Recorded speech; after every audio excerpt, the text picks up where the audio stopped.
ವಿಸ್ತಾರ news, ನಿಖರ ಜನಪರ.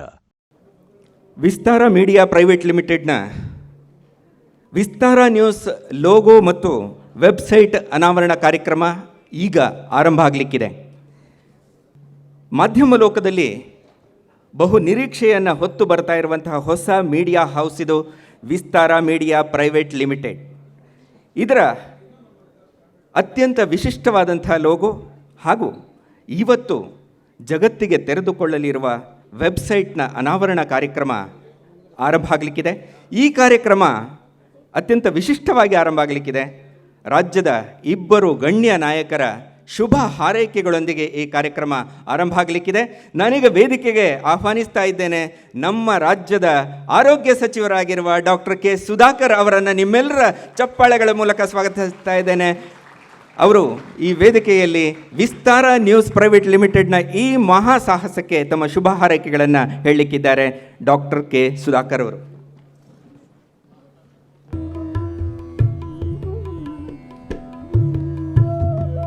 Doctor K Sudhakar ಅವರಿಗೆ ನಮ್ಮ ಸಂಸ್ಥೆಯ CEO ಆಗಿರುವ ಹರಿಪ್ರಕಾಶ್ ಕೋಣೆಮನೆಯವರು, ನಮ್ಮ ಸಂಸ್ಥೆಯ ಚೇರ್ಮನ್ ಮತ್ತು ವ್ಯವಸ್ಥಾಪಕ ನಿರ್ದೇಶಕರಾಗಿರುವ HV ಧರ್ಮೇಶ್ ಅವರು ಹೂಗುಚ್ಛವನ್ನು ನೀಡಿ ಸ್ವಾಗತಿಸ್ತಾ ಇದ್ದಾರೆ.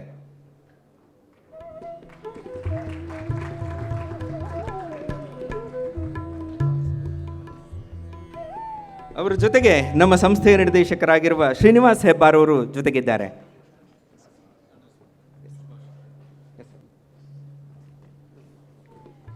ಎಲ್ಲರಿಗೂ ನಮಸ್ಕಾರ. ವಿಸ್ತಾರ ನ್ಯೂಸ್ನ ಲೋಗೋ ಹಾಗೂ ವೆಬ್ಸೈಟ್ ಅನಾವರಣ ಇವತ್ತು ರಾಜ್ಯದಲ್ಲಿ ವಿದ್ಯುಕ್ತವಾಗಿ ಆರಂಭ ಆಗ್ತಾ ಇದೆ. ನಿಜ ಹೇಳಬೇಕು ಅಂತಂದರೆ ಒಂದು ಕನಸು ನನಸಾಗ್ತಾ ಇದೆ. ನನಗಂತೂ ವೈಯಕ್ತಿಕವಾಗಿ ಅತೀವ ಸಂತೋಷ ಆಗಿದೆ. ಇದಕ್ಕೆ ಕನಸನ್ನು ಕಟ್ಟಿಕೊಂಡಿದ್ದಂತಹ ನನ್ನ ಅತ್ಯಂತ ಆತ್ಮೀಯರು ಪತ್ರಿಕಾ ರಂಗ, ಮಾಧ್ಯಮ ರಂಗದಲ್ಲಿ ಅವರದ್ದೇ ಆದಂಥ ಒಂದು ವಿಶೇಷ ಛಾಪನ್ನು ಅತಿ ಕಡಿಮೆ ಅವಧಿಯಲ್ಲಿ ಇವತ್ತು ಬೆಳೆಸ್ಕೊಂಡಿರ್ತಕ್ಕಂತಹ ನನ್ನ ಆತ್ಮೀಯರು, ಸ್ನೇಹಿತರು ಅನೇಕ ವಿಷಯಗಳಲ್ಲಿ ನನಗೆ ಮಾರ್ಗದರ್ಶನವನ್ನು ಕೂಡ ಮಾಡ್ತಾರೆ ಅಂತ ಹರಿಪ್ರಕಾಶ್ ಕೋಣೆಮನೆಯವರೇ ಇವತ್ತು ನಿರ್ದೇಶಕರಾಗಿ, CEO ಹಾಗೂ ಪ್ರಧಾನ ಸಂಪಾದಕರಾಗಿ ಇವತ್ತು ಈ ಒಂದು ಚಾನೆಲನ್ನು ಇವತ್ತು ಪ್ರಾರಂಭ ಮಾಡ್ತಾ ಇದ್ದಾರೆ. ಯಾವುದೇ ಒಂದು ಕನಸಿಗೆ ನನಸಾಗಲಿಕ್ಕೆ ಇವತ್ತು ಒಬ್ಬ ನಿರ್ಮಾಪಕರು ಕೂಡ ಬೇಕಾಗ್ತದೆ. ಅಂಥ ಒಬ್ಬ ನಿರ್ಮಾಪಕ, ಸಹಜ ನಿರ್ಮಾಪಕ ಅಂತ ಹೇಳ್ಬೋದು. ಈಸ್ ಎ ನ್ಯಾಚುರಲ್ ಎಂಟರ್ಪ್ಯೂನರ್, ಒಬ್ಬ ಉದ್ಯಮಿ, ನಮ್ಮ ಭಾಗದವರೇ ಅಂತ ಹೇಳಲಿಕ್ಕೆ ನನಗೆ ಭಾಳ ಸಂತೋಷ. ನಮ್ಮ ಕೋಲಾರ ಭಾಗದಿಂದ ಬಂದಿರತಕ್ಕಂಥ ಧರ್ಮೇಶ್ರವರು ಅಧ್ಯಕ್ಷರು ಹಾಗೂ ವ್ಯವಸ್ಥಾಪಕ ನಿರ್ದೇಶಕರು, ಮತ್ತೊಬ್ಬ ಆತ್ಮೀಯರು, ಸಮಾಜಕ್ಕೆ, ಸಮಾಜದ ಸೇವೆಗೆ ಅರ್ಪಣೆ ಮಾಡಿಕೊಂಡಿರ್ತಕ್ಕಂಥ ಶ್ರೀನಿವಾಸ್ ಹೆಬ್ಬಾರ್ ಅವರು. ಇಂಥ ಮೂರು ದಿಗ್ಗಜರು ಒಂದೇ ಒಂದು ಕಡೆ ಇವತ್ತು ಈ ರಾಜ್ಯದ ಜನರಿಗೆ ಉತ್ತಮ ಸಂದೇಶ ಕೊಡಬೇಕು, ಸರಿಯಾದಂತಹ ಸುದ್ದಿಯನ್ನು ಕೊಡಬೇಕು, ಒಂದು ವಿಶೇಷತೆಯನ್ನು ಅವರು 100% ತರ್ತಾರೆ ಅಂತ ನನ್ನ ಅಚಲವಾದಂಥ ನಂಬಿಕೆ. ಹಾಗಾಗಿ ಈ ವಿಸ್ತಾರ ಇಡೀ ತಂಡಕ್ಕೆ ನಾನು ಕೇಳ್ತಾ ಇದ್ದೆ, ಸುಮಾರು 300ಕ್ಕೂ ಹೆಚ್ಚು ತಂಡದ ಸದಸ್ಯರು ಈಗಾಗಲೇ ಇದ್ದಾರೆ. ಒಂದು ವಿನೂತನವಾದಂಥ ಪ್ರಯೋಗವನ್ನು ಮಾಡ್ತಾರೆ ಮತ್ತು ಎಲ್ಲ ಇವತ್ತು ಭಾಳ ಸ್ಪರ್ಧೆ ಇದೆ. ಈ ಎಲ್ಲ ಸ್ಪರ್ಧೆಗಳಲ್ಲಿ ಕೂಡ ಅವರು ನಿಜವಾಗಿಯೂ ಕೂಡ ಭಾಳ ಮುಂದೆ ಬಂದು ಈ ಸ್ಪರ್ಧೆಯಲ್ಲಿ ರಾಜ್ಯದ ಪ್ರತಿಯೊಬ್ಬ ಜನರ ವಿಶ್ವಾಸವನ್ನು ಗಳಿಸ್ತಾರೆ. ಯಾಕೆಂದರೆ ಮಾಧ್ಯಮ ಅಂತಂದರೆ ಭಾಳ ವಿಶ್ವಾಸ ಪಾತ್ರವಾಗಿರ್ತಕ್ಕಂಥ ಒಂದು ಮಾಧ್ಯಮದ ಒಂದು ಜಗತ್ತದು. ಯಾವುದೇ ಒಬ್ಬ ವ್ಯಕ್ತಿ ಒಂದು ಪೇಪರನ್ನು ಓದಬೇಕು, ಒಂದೇ ಚಾನಲನ್ನು ನೋಡಬೇಕಂತಂದರೆ ಅದರ ಮೇಲೆ ಭಾಳ ನಂಬಿಕೆಯನ್ನು, ವಿಶ್ವಾಸವನ್ನು ಇಟ್ಕೊಳ್ತಾರೆ. ಅಂಥ ವಿಶ್ವಾಸವನ್ನು ವಿಸ್ತಾರ ಅತಿ ಶೀಘ್ರದಲ್ಲಿ ವಿಶ್ವಾಸವನ್ನು ಪಡ್ಕೊಳ್ಳುವಂಥ ಒಂದು ಚಾನಲ್ ಆಗುತ್ತೆ ಅಂತ ನನ್ನ ಪೂರ್ಣ ವಿಶ್ವಾಸ ಇದೆ. ಮತ್ತು ನನಗಂತೂ ಭಾಳ ವೈಯಕ್ತಿಕವಾಗಿ ಈ ಮೂವರು ತಂಡದ ಅವರ ಒಂದು ಅರ್ಹತೆ ಬಗ್ಗೆ, ಅವರ ಒಂದು ಬದ್ಧತೆ ಬಗ್ಗೆ ಸಂಪೂರ್ಣ ವಿಶ್ವಾಸ ಇದೆ. ವಿಸ್ತಾರ ಅನ್ನುವಂಥ ಹೆಸರಿನಲ್ಲೇ ಜಗತ್ತಿದೆ, ಜಗತ್ತಿಗೂ ಮೀರಿರುವಂಥದ್ದಿದೆ.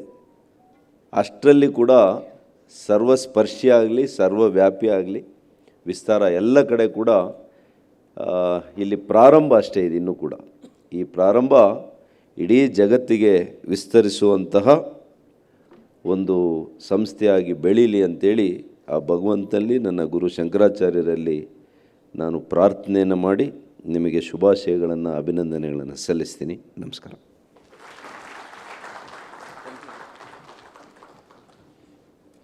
ಡಾಕ್ಟರ್ ಸುಧಾಕರ್ ಅವರು ಕಾರ್ಯಕ್ರಮದ ನಿಮಿತ್ತ ಬೇರೆ ಕಾರ್ಯಕ್ರಮಕ್ಕೆ ತೆರಳಬೇಕಾಗಿದೆ. ಹಾಗಾಗಿ ಅವರು ಶುಭಾಶಯವನ್ನು ಕೋರಿ ಇಲ್ಲಿಂದ ತೆರಳ್ತಾ ಇದ್ದಾರೆ. ಇನ್ನೊಬ್ಬರು ನನ್ನ ಸ್ನೇಹಿತರು, ನನ್ನ ಹಿತೈಷಿಗಳು, ವಿಧಾನ ಪರಿಷತ್ ಸದಸ್ಯರು, ಕಾಂಗ್ರೆಸ್ಸಿನ ಕಾರ್ಯಾಧ್ಯಕ್ಷರು ಆಗಿರುವಂಥ ಶ್ರೀ ಸಲೀಂ ಅಹಮದ್ ಅವರು ಇದ್ದಾರೆ. ಅವರನ್ನು ನಾನು ವೇದಿಕೆಗೆ ಶುಭಾಶಯ ಕೋರೋದಕ್ಕೆ ಆಹ್ವಾನ ಮಾಡ್ತೀನಿ.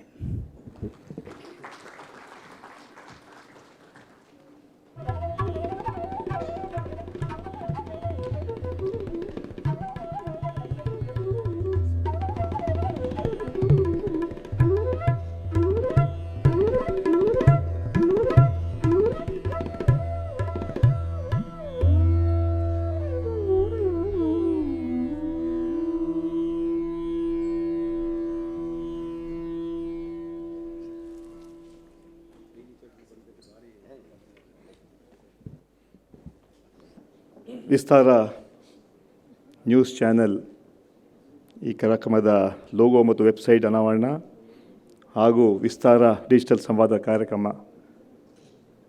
ಕಾರ್ಯಕ್ರಮಕ್ಕೆ ನಮ್ಮನ್ನು ಕರೆದಿದ್ದಕ್ಕೆ ನಮಗೆ ಧನ್ಯವಾದಗಳನ್ನು ಸಲ್ಲಿಸ್ತಾ ಈ ಚಾನೆಲ್ಗೆ ಶುಭವನ್ನು ಕೋರ್ತಾ ಇದ್ದೇನೆ.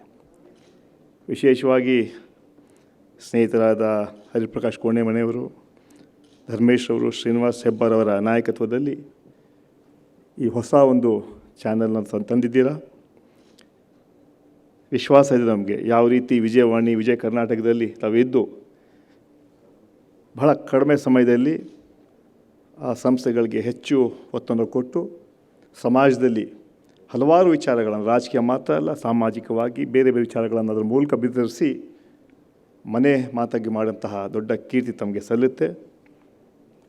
ವಿಸ್ತಾರ ನ್ಯೂಸ್ ಮೂಲಕ ದೇಶದ, ರಾಜ್ಯದ, ಜಿಲ್ಲೆಗಳ, ತಾಲೂಕುಗಳ ವಿಚಾರಗಳನ್ನು ಜನರಿಗೆ ಮುಟ್ಟಿಸುವಂಥ ಕೆಲಸ ತಾವು ಮಾಡ್ತೀರಾ. ಇದ್ರ ಮೂಲಕ ಸಮಾಜಕ್ಕೆ, ಸಮಾಜ ಅಭಿವೃದ್ಧಿಗೆ ಈ ಚಾನೆಲ್ ಕೆಲಸ ಮಾಡುತ್ತೆ ಅಂತ ವಿಶ್ವಾಸವನ್ನು ವ್ಯಕ್ತಪಡಿಸ್ತಾ ತಮಗೆ ಮತ್ತೊಮ್ಮೆ ಶುಭವನ್ನು ಕೋರಿ ನನ್ನ ಎರಡು ಮಾತುಗಳನ್ನು ಮುಗಿಸ್ತಾ ಇದ್ದೀನಿ. ನಮಸ್ಕಾರ.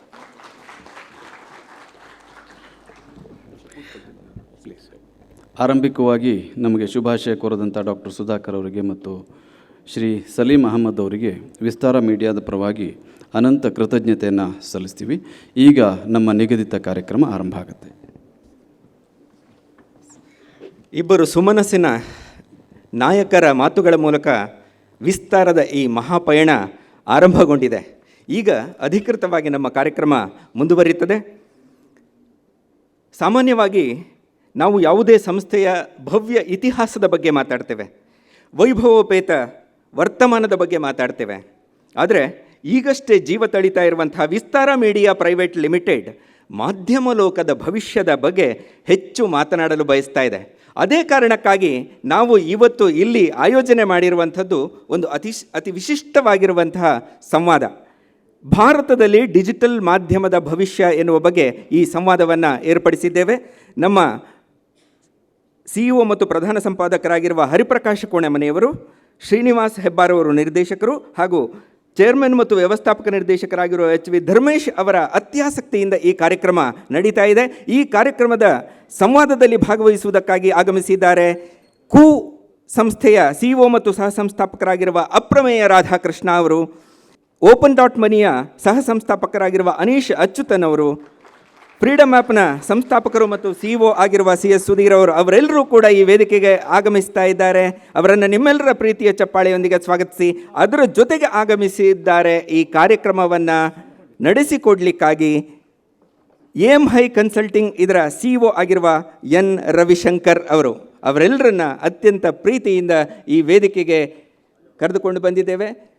ನಮ್ಮ ಪ್ರಧಾನ ಸಂಪಾದಕರಾಗಿರುವ ಹರಿಪ್ರಕಾಶ್ ಕೋಣೆಮನೆಯವರು ಕೂಡ ಆಸನವನ್ನು ಸ್ವೀಕರಿಸಬೇಕು ಅಂತ ಕೇಳ್ಕೊಳ್ತೇನೆ. ಕಾರ್ಯಕ್ರಮವನ್ನು ಆರಂಭಿಸುವುದಕ್ಕೆ ಮೊದಲು ನಮ್ಮ ಈ ಗಣ್ಯ ಪ್ಯಾನಲಿಸ್ಟ್ಗಳ ಬಗ್ಗೆ ಒಂದೆರಡು ಮಾತುಗಳನ್ನು ಹೇಳಬೇಕು.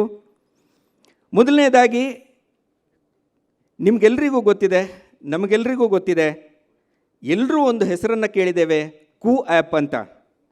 ಟ್ವಿಟರ್ ಎಂಬ ಜಾಗತಿಕ ದೈತ್ಯನಿಗೆ ಪರ್ಯಾಯವಾಗಿ ಭಾರತ ಸೃಷ್ಟಿಸಿದ ಅತ್ಯಮೋಘ ಅಪ್ಲಿಕೇಶನ್ ಇದು.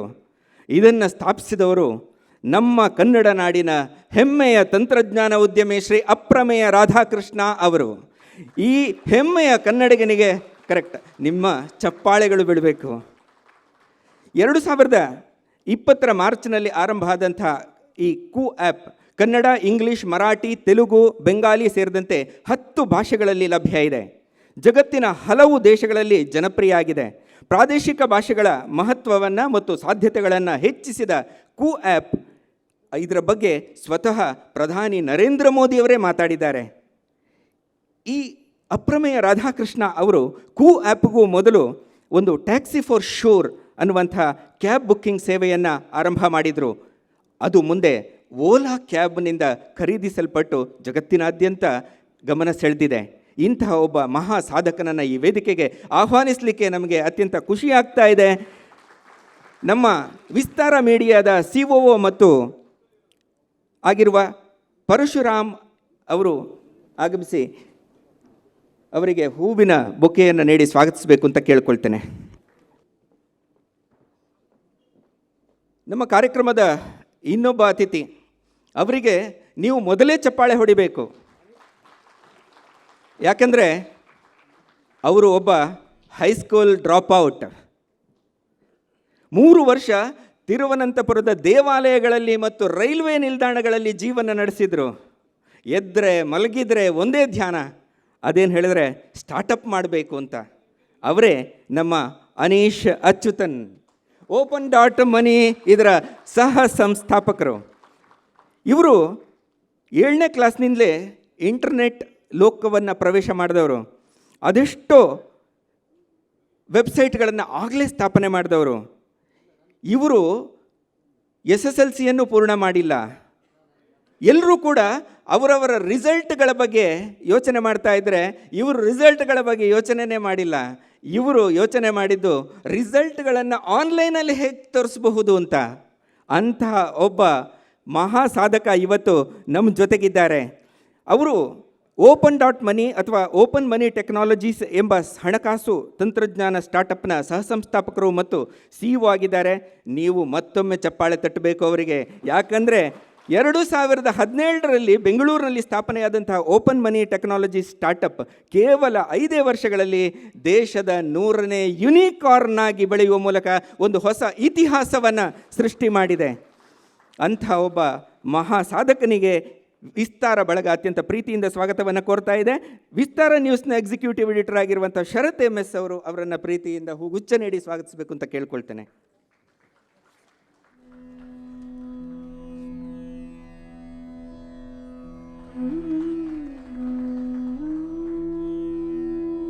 ಈಗ ನಿಮ್ಮ ಮುಂದೆ ನಾವು ಪರಿಚಯ ಮಾಡಿಸ್ಲಿಕ್ಕಿರುವಂಥ ವ್ಯಕ್ತಿ ತಮ್ಮ 9ನೇ ವಯಸ್ಸಿನಲ್ಲಿಯೇ ಬಿಸ್ನೆಸ್ಸನ್ನು ಶುರು ಮಾಡಿದವರು.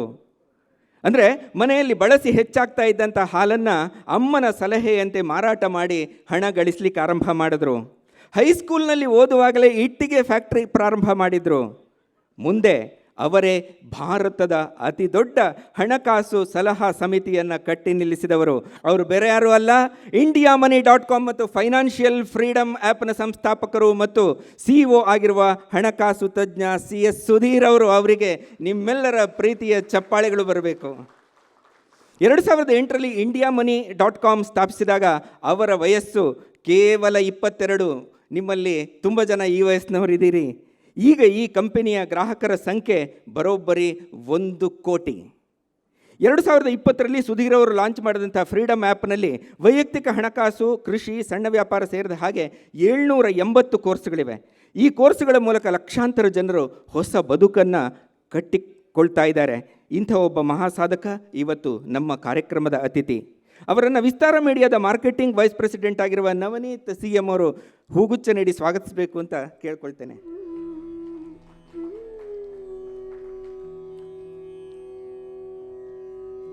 ಈ ಸಂವಾದ ಕಾರ್ಯಕ್ರಮದಲ್ಲಿ ಈ ಮೂವರು ದಿಗ್ಗಜರನ್ನು ಸಂವಾದಕ್ಕೆ ಎಳೆಯಲಿಕ್ಕಿದ್ದಾರೆ ಏಮ್ ಹೈ ಕನ್ಸಲ್ಟಿಂಗ್ ಇದರ CEO ಆಗಿರುವ N ರವಿಶಂಕರ್ ಅವರು. ನೀವು ಜಗತ್ತಿನ ದಿಗ್ಗಜ ಕಂಪನಿಗಳನ್ನು ಕೇಳಿರ್ತೀರಿ. ಅದು ಫ್ಲಿಪ್ಕಾರ್ಟ್ ಇರ್ಬೋದು, ಓಲಾ ಇರ್ಬೋದು, ಸ್ವಿಗ್ಗಿ ಇರ್ಬೋದು, ಬೈಜೂಸ್ ಇರಬಹುದು, ಓಪನ್ ಇರಬಹುದು, 3M ಇರಬಹುದು, ಹೆಲೆನ್ ವೆಂಚರ್ಸ್ ಇರಬಹುದು, ಲೋಕ್ ಕ್ಯಾಪಿಟಲ್ ಇರಬಹುದು, ಇನ್ನೂ ಅನೇಕ ದೊಡ್ಡ ದೊಡ್ಡ ಕಂಪನಿಗಳು, ಅಂದರೆ ಸುಮಾರು 18 ಸ್ಟಾರ್ಟಪ್ಗಳನ್ನು ಯೂನಿಕಾರ್ನ್ ಆಗಿ ಕನ್ವರ್ಟ್ ಮಾಡುವಲ್ಲಿ ದೊಡ್ಡ ಸಾಧನೆ ಮಾಡಿದವರು, ಸಲಹೆಯನ್ನು ನೀಡಿದವರು, ದೈತ್ಯ ಶಕ್ತಿಯಾಗಿ ಅವರ ಬೆನ್ನ ಹಿಂದೆ ನಿಂತವರು ನಮ್ಮ N ರವಿಶಂಕರ್ ಅವರು. ಏಮ್ ಹೈ ಕನ್ಸಲ್ಟಿಂಗ್ ಕಂಪನಿಯ ಸಂಸ್ಥಾಪಕರು ಮತ್ತು CEO ಆಗಿರುವ ರವಿಶಂಕರ್ ಅವರು ಈ ಸಂವಾದ ಕಾರ್ಯಕ್ರಮವನ್ನು ನಡೆಸಿಕೊಡಲಿಕ್ಕಿದ್ದಾರೆ. 23 ವರ್ಷಗಳ ವೃತ್ತಿ ಜೀವನದಲ್ಲಿ ಬಹಳಷ್ಟು ಭಾರತೀಯ ಬ್ರ್ಯಾಂಡ್ಗಳನ್ನು ಯಶಸ್ಸಿನತ್ತ ಕೈ ಹಿಡಿದು ಮುನ್ನಡೆಸಿದಂಥ ಸಾಧಕ ಇವರು. ಏಮ್ ಹೈ ಕನ್ಸಲ್ಟಿಂಗ್ ಕಂಪನಿ ಸಂವಹನ ಜಗತ್ತಿನಲ್ಲೇ ಅತ್ಯುತ್ತಮ ಕಂಪನಿ ಅಂತ ಗುರುತಿಸಲ್ಪಟ್ಟಿದೆ. ಇವರು ಕೇವಲ ಈ ಒಂದು ಕ್ಷೇತ್ರದಲ್ಲಿ ಮಾತ್ರ ಅಲ್ಲ, ಬರಹ ಮತ್ತು ಬೋಧನೆಯಲ್ಲೂ ಕೂಡ ಅಪಾರ ಆಸಕ್ತಿಯನ್ನು ಹೊಂದಿರುವವರು ರವಿಶಂಕರ್ ಅವರು. ಕಳೆದ 20 ವರ್ಷಗಳಲ್ಲಿ ನಾಡಿನ ಹೆಸರಾಂತ ಪತ್ರಿಕೆಗಳಲ್ಲಿ 1000ಕ್ಕೂ ಅಧಿಕ ಲೇಖನಗಳನ್ನು ಬರೆದು 100 ಉಪನ್ಯಾಸಗಳನ್ನು ನೀಡಿದವರು. ಇವರ ಹಲವು ಲೇಖನಗಳು ಹಲವು ವಿವಿಗಳಿಗೆ ಪಠ್ಯ ಇಂಥ ಒಬ್ಬ ಸಾಧಕ ನಮ್ಮ ನಡುವೆ ಇದ್ದಾರೆ ಅನ್ನುವಂಥದ್ದೇ ನಮಗೆಲ್ಲರಿಗೂ ಹೆಮ್ಮೆ. ಮತ್ತು ಇವರು ವಿಸ್ತಾರ ಬಳಗದ ನಮ್ಮೆಲ್ಲರ ಸಲಹೆಗಾರರಾಗಿಯೂ ಕೂಡ ಕೆಲಸ ಮಾಡ್ತಾ ಇದ್ದಾರೆ.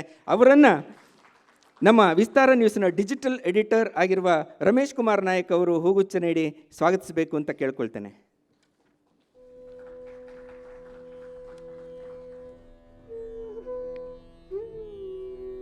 ಈ ವೇದಿಕೆಯಲ್ಲಿ ನಾವು ಇನ್ನೊಂದು ಮಹಾಶಕ್ತಿಯನ್ನು ಪರಿಚಯಿಸಬೇಕಾಗಿದೆ. ಅವರು ವೇದಿಕೆಗೆ ಬರಲ್ಲ ಅಂತ ಹೇಳಿದ್ದಾರೆ, ಕೆಳಗಡೆನೇ ಕೂತ್ಕೊಂಡಿದ್ದಾರೆ. ಆರಂಭದಲ್ಲಿ ನಾವು ಅನೀಶ್ ಅಚ್ಯುತನ್ನು ಪರಿಚಯಿಸುವಾಗ open.money ಸ್ಟಾರ್ಟಪ್ ಬಗ್ಗೆ ಹೇಳಿದ್ವಲ್ಲ, 5 ವರ್ಷದಲ್ಲಿ ಒಂದು ಸ್ಟಾರ್ಟಪ್ ಯೂನಿಕಾರ್ನ್ ಆಗಿ ಬದಲಾಗಿದೆ ಅಂತ. ಈ ಒಂದು ಇತಿಹಾಸ ಸೃಷ್ಟಿಯ ಹಿಂದೆ, ಸಾಧನೆಯ ಹಿಂದೆ ಬೆನ್ನೆಲುಬಾಗಿ ನಿಂತವರು ಮೇಡಮ್ ಮೇಬಲ್ ಚಾಕೋ ಅವರು. ಇವರು open.money ಫೈನಾನ್ಷಿಯಲ್ ಟೆಕ್ನಾಲಜೀಸ್ನ ಸಹಸಂಸ್ಥಾಪಕರು. ಮೇಬಲ್ ಚಾಕೋ ಅವರ ಊರು ಕೇರಳ. ಅವರಿಗೆ ಹಣಕಾಸು ಕುರಿತ ಮೊದಲ ಪಾಠ ಸಿಕ್ಕಿದ್ದೇ ಮನೆಯಲ್ಲಿ. ಮುಂದೆ ಹಣಕಾಸು ತಂತ್ರಜ್ಞಾನ ಮತ್ತು ತಂತ್ರಜ್ಞರ ಬಗ್ಗೆ ಆನ್ಲೈನ್ನಲ್ಲಿ ಸರ್ಚ್ ಮಾಡುವಾಗ ಸಿಕ್ಕಿದವರು ಅನೀಶ್ ಅಚ್ಯುತನ್. ಮುಂದೆ ಈ ದಂಪತಿ ಸೇರಿಕೊಂಡು ಮಾಡಿದ್ದು ಒಂದು ಇತಿಹಾಸದ ಸೃಷ್ಟಿ. ಅಂತಹ ಮೇಬಲ್ ಚಾಕೋ ಅವರಿಗೆ ವಿಸ್ತಾರ ಬಳಗದ ಪರವಾಗಿ ನಮ್ಮ ವಿಸ್ತಾರ ನ್ಯೂಸ್ನ ಇನ್ಪುಟ್ ಆ್ಯಂಡ್ ಔಟ್ಪುಟ್ ವಿಭಾಗಗಳ ಮುಖ್ಯಸ್ಥರಾಗಿರುವ ಮಂಜುನಾಥ್ P ಅವರು ಹೂಗುಚ್ಛವನ್ನು ನೀಡಿ ಸ್ವಾಗತಿಸಬೇಕು ಅಂತ ಕೇಳ್ಕೊಳ್ತೇನೆ. ಇದೀಗ ಎಲ್ಲರನ್ನ ಮಹಾ ದಿಗ್ಗಜಗಳನ್ನು ಈ ವೇದಿಕೆಯಲ್ಲಿ ತಂದು ಕೂರಿಸಿಯಾಗಿದೆ. ಈಗ ನಮ್ಮ ಪ್ರಧಾನ ಸಂಪಾದಕರಾಗಿರುವ ಮತ್ತು CEO ಆಗಿರುವ ಹರಿಪ್ರಕಾಶ್ ಕೋಣೆಮನೆ ಅವರು ಪ್ರಾಸ್ತಾವಿಕ ಮಾತುಗಳ ಮೂಲಕ ಚರ್ಚೆಯನ್ನು ಆರಂಭ ಮಾಡಬೇಕು. ನಂತರ ಅವರು ರವಿಶಂಕರ್ ಅವರಿಗೆ ಈ ವೇದಿಕೆಯನ್ನು ಬಿಟ್ಟು ಕೊಡಲಿಕ್ಕಿದ್ದಾರೆ.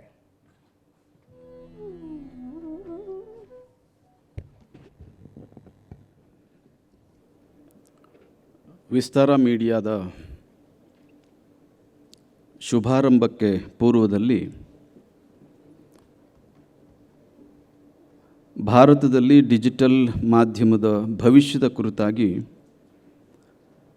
ಸಂವಾದ ಕಾರ್ಯಕ್ರಮದಲ್ಲಿ ತಮ್ಮ ಚಿಂತನೆಯನ್ನು ಹಂಚಿಕೊಳ್ಳೋದಕ್ಕೆ ನಮ್ಮ ಜೊತೆ ಇರುವಂಥ ಎಲ್ಲ ದಿಗ್ಗಜ ಸ್ಟಾರ್ಟಪ್ ನಾಯಕರೇ, ನಮ್ಮ ಕಂಪನಿಯ ಚೇರ್ಮನ್ ಮತ್ತು ವ್ಯವಸ್ಥಾಪಕ ನಿರ್ದೇಶಕರಾದ ಶ್ರೀ HV ಧರ್ಮೇಶ್ ಅವರೇ, ನಿರ್ದೇಶಕರಾಗಿರುವಂಥ ಶ್ರೀ ಶ್ರೀನಿವಾಸ್ ಹೆಬ್ಬಾರ್ ಅವರೇ, ವಿಸ್ತಾರ ಮೀಡಿಯಾದ ಎಲ್ಲ ಹಿತೈಷಿ ಬಂಧುಗಳೇ, ನಮ್ಮ ಸಹೋದ್ಯೋಗಿ ಮಿತ್ರ ಕೃಷ್ಣ ಭಟ್ ಅವರು ಇವತ್ತಿನ ವಿಷಯ ತಜ್ಞರನ್ನು ಪರಿಚಯ ಮಾಡುವ ಸಂದರ್ಭದಲ್ಲಿ ಎಲ್ಲ ಸ್ಟಾರ್ಟಪ್ ಕಂಪನಿಗಳ ಮುಖ್ಯಸ್ಥರ ಕುರಿತಾಗಿ ಭಾಳ ಉತ್ಸಾಹದಲ್ಲಿ ಮಾತಾಡ್ತಾ ಇದ್ದರು. ನಮಗೆ ಈ ವಿಸ್ತಾರ ಮೀಡಿಯಾವನ್ನು ಪ್ರಾರಂಭ ಮಾಡೋದಕ್ಕೂ ಕೂಡ ಈ ಎಲ್ಲ ತಂತ್ರಜ್ಞರು, ತಜ್ಞರು, ಸಾಧಕರು ಇವರೆಲ್ಲರ ಪ್ರೇರಣೆ ನಮಗಿದೆ ಅನ್ನೋದರಲ್ಲಿ ಯಾವ ಅನುಮಾನ ಕೂಡ ಇಲ್ಲ. ವಿಸ್ತಾರ ಮೀಡಿಯಾ ಕನಸು ತತ್ಕ್ಷಣ ಹೊಳೆದಂಥ ವಿಚಾರ ಅಲ್ಲ. ಇದು ನಾನಾಗಲಿ, ಶರತ್ ಆಗಲಿ, ಅಥವಾ ನಮ್ಮ ಜೊತೆ ಇರುವಂಥ ಎಲ್ಲ ಹಿರಿಯ ಸಹೋದ್ಯೋಗಿಗಳಾಗಲಿ ಕಳೆದ 4.5 ವರ್ಷಗಳಿಂದ ಆಲೋಚನೆ ಮಾಡಿ, ಯೋಜನೆ ಮಾಡಿ ಕಾರ್ಯರೂಪಕ್ಕೆ ತರುವಂಥ ಪ್ರಯತ್ನವನ್ನು ನಾವು ಸತತವಾಗಿ ಮಾಡ್ತಾ ಇದ್ವಿ. ನಮ್ಮ ಆಲೋಚನೆಗೆ ಒಂದು ಸ್ಪಷ್ಟ ದಿಕ್ಕು ಮತ್ತು ದಿಸೆ ಸಿಕ್ಕಿದ್ದು ಕಳೆದ 2021 ಡಿಸೆಂಬರ್ ತಿಂಗಳಿನಲ್ಲಿ.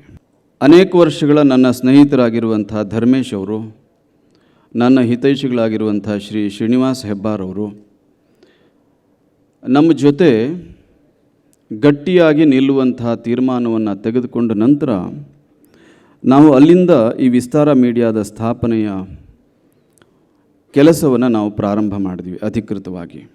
5 ವರ್ಷಗಳ ಆಲೋಚನೆ, ಸುಮಾರು 8 ತಿಂಗಳ ಪರಿಶ್ರಮ, ಅದರ ಪರಿಣಾಮವಾಗಿ ಇವತ್ತು ವಿಸ್ತಾರ ಮೀಡಿಯಾದ ಡಿಜಿಟಲ್ ಆವೃತ್ತಿ ನಿಮ್ಮ ಮುಂದೆ ತೆರೆದುಕೊಳ್ತಾ ಇದೆ.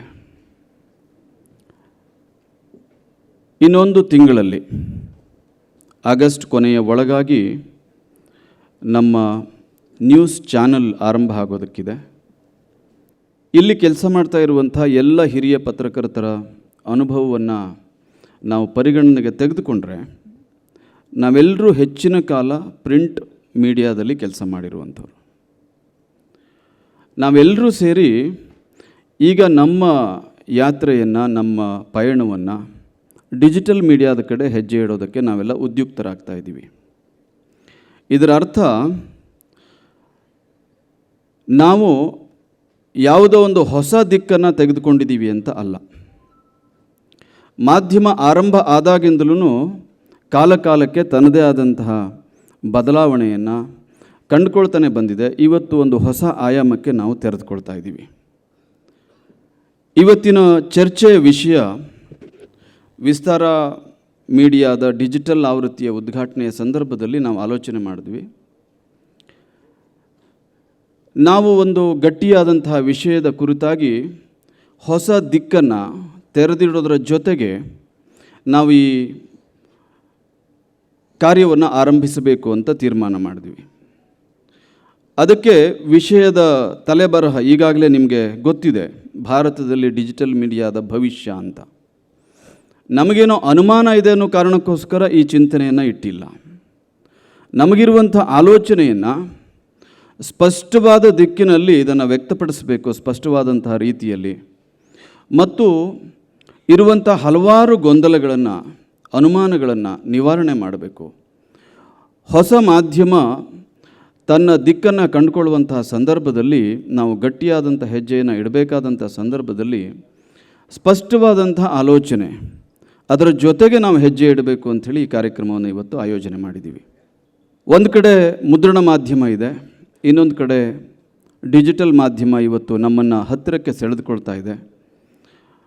ಅನೇಕರು ಪ್ರಿಂಟ್ ಮೀಡಿಯಾಕ್ಕೆ ಭವಿಷ್ಯ ಇದೆಯಾ ಅನ್ನುವಂಥ ಪ್ರಶ್ನೆಯನ್ನು ಕೇಳ್ತಾರೆ. ಡಿಜಿಟಲ್ ಮೀಡಿಯಾದಲ್ಲಿ ಸ್ಪೇಸ್ ಇದೆಯಾ ಹೊಸಬರಿಗೆ ಅನ್ನುವಂಥ ಪ್ರಶ್ನೆಯನ್ನು ಕೇಳ್ತಾರೆ. ಇದು ಎಲ್ಲದಕ್ಕೂ ಉತ್ತರವನ್ನು ಕಂಡುಕೊಳ್ಳೋದಕ್ಕೆ ನಮ್ಮ ಜೊತೆ ಇವತ್ತು ತಜ್ಞರಿದ್ದಾರೆ. ಈ ಕಾರ್ಯಕ್ರಮದಲ್ಲಿ ಅನೇಕ ನನ್ನ ಹಿತೈಷಿಗಳು, ನನ್ನ ಮಾರ್ಗದರ್ಶಕರು, ಅನೇಕ ವರ್ಷಗಳ ಕಾಲ ಮುದ್ರಣ ಮಾಧ್ಯಮದಲ್ಲಿ ನನಗೆ ಪ್ರತಿನಿತ್ಯವೂ ಗೈಡ್ ಮಾಡಿರುವಂತಹ ನನ್ನ ಗುರುವಿನ ಸಮಾನರಾದಂತಹ ಶ್ರೀ ತಿಮ್ಮಭಟ್ ಸರ್ ಇದ್ದಾರೆ.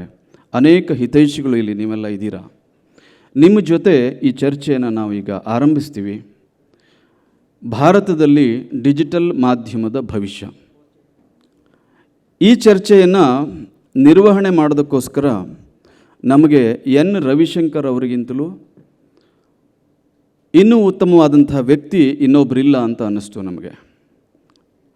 ಅವರು ಅನೇಕ ಭಾರತದ ದಿಗ್ಗಜ ಕಂಪನಿಗಳಿಗೆ ಕನ್ಸಲ್ಟೆಂಟ್ ಆಗಿ ಮಾರ್ಗದರ್ಶನ ಮಾಡಿ ಕಟ್ಟಿದಂತಹ ವ್ಯಕ್ತಿ.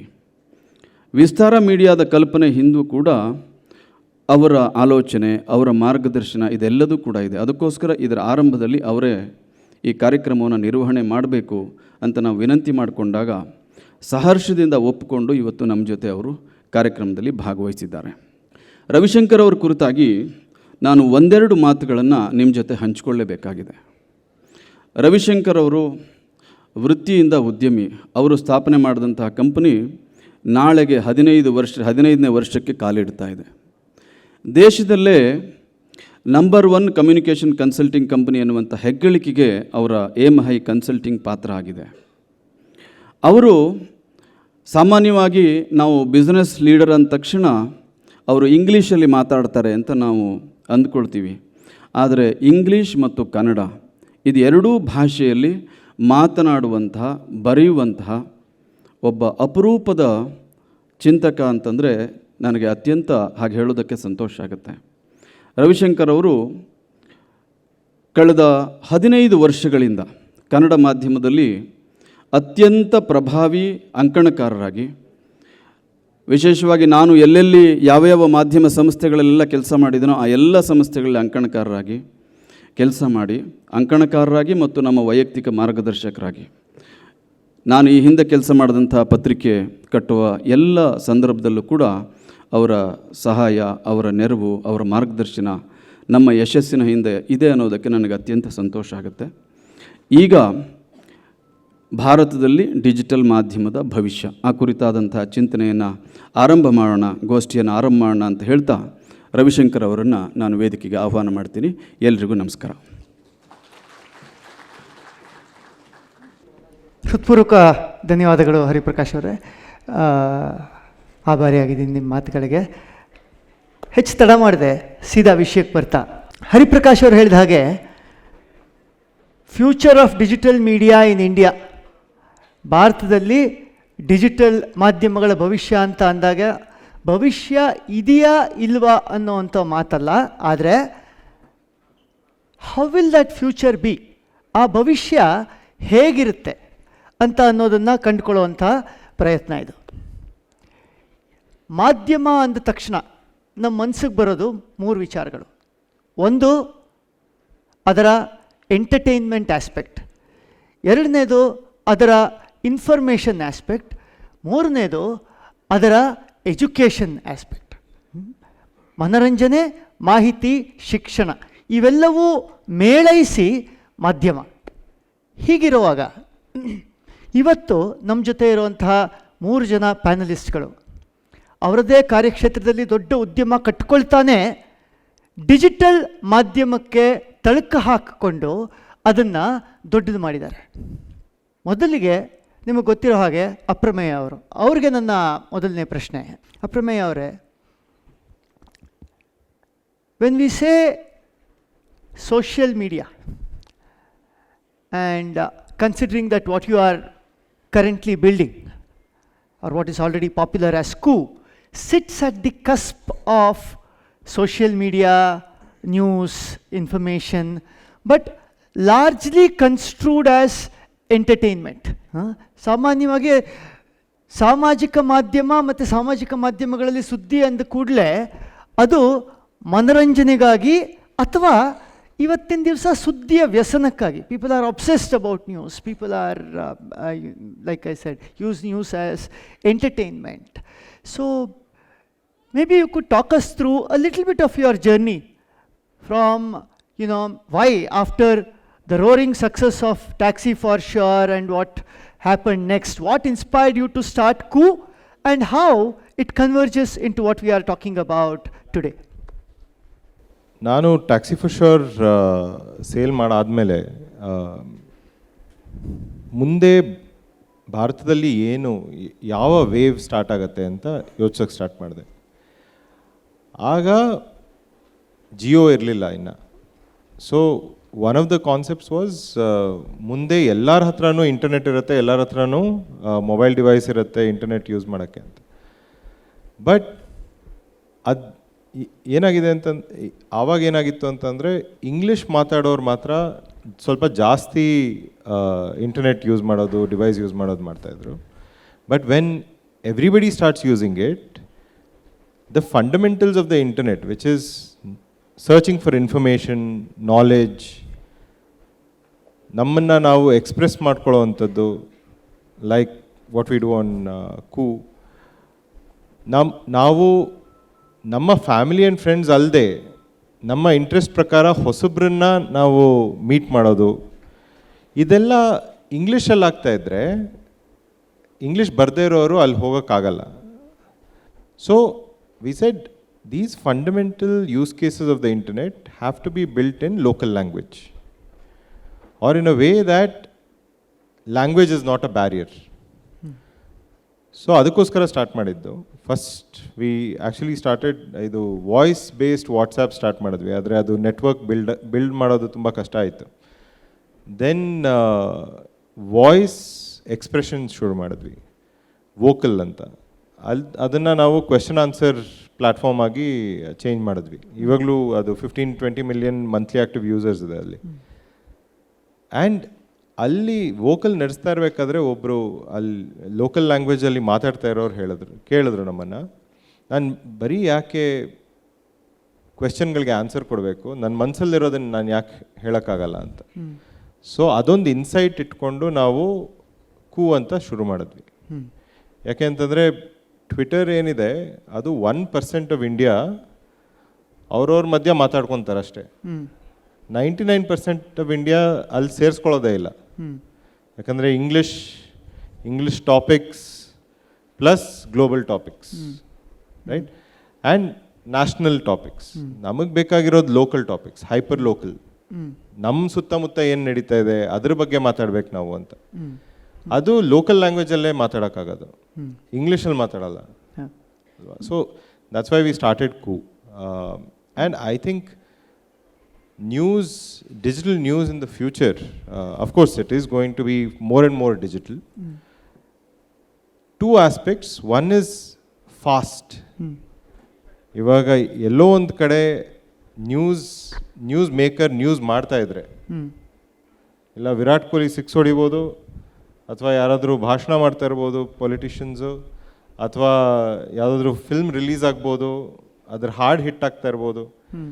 ಆ moment, that news making moment ಇಂದ ಕನ್ಸ್ಯೂಮರ್ಗೆ ಎಷ್ಟು ಬೇಗ ಅದು ಬ್ರಾಡ್ಕಾಸ್ಟ್ ಆಗುತ್ತೆ, ಅದು most important. That is what the digital world has changed. ಮುಂಚೆ ಒಬ್ಬರು ಜರ್ನಲಿಸ್ಟು ಹೋಗಿ ಇಂಟರ್ವ್ಯೂ ಮಾಡಿ ಅಥವಾ ಅಲ್ಲಿ ನ್ಯೂಸ್ ಮೇಕಿಂಗ್ ಜಾಗಕ್ಕೆ ಹೋಗಿ ಅದನ್ನು ಕ್ಯಾಪ್ಚರ್ ಮಾಡಿ ವಾಪಸ್ ಬಂದು ಅದನ್ನು ಎಡಿಟ್ ಮಾಡಿ ಹಾಕಬೇಕು. ಇವಾಗ ಆ ಥರ ಇಲ್ಲ, ಫೋನಲ್ಲಿ ಕ್ಯಾಪ್ಚರ್ ಮಾಡಿ ಇಮ್ಮಿಡಿಯೇಟಾಗಿ ಯೂಸರ್ಸಿಗೆ ತೋರಿಸ್ಬಿಡ್ಬೋದು. ಸೊ ಒಂದು the speed at which news will break on the digital media will keep improving, right. It will go to an extent where, ಇದು ಬ್ಲ್ಯಾಕ್ ಮಿರರ್ ಅಂತ ನೋಡಿರ್ತೀರ. ಸೊ ಬ್ಲ್ಯಾಕ್ ಮಿರರ್ ಅಂತ ನೆಟ್ಫ್ಲಿಕ್ಸಲ್ಲಿ ಒಂದು ಸೀರೀಸ್ ಇದೆ. ಅಲ್ಲಿ ಒಂದು ಎಪಿಸೋಡಲ್ಲಿ they wear lenses. That lens captures your whole day. ನೀವು ದಿನ ಎಲ್ಲ ಏನೇನೆಲ್ಲ ನೋಡಿರ್ತೀರ, ಏನೇನೆಲ್ಲ ಎಕ್ಸ್ಪೀರಿಯನ್ಸ್ ಮಾಡಿರ್ತೀರ, ಎಲ್ಲ ಕ್ಯಾಪ್ಚರ್ ಮಾಡುತ್ತೆ.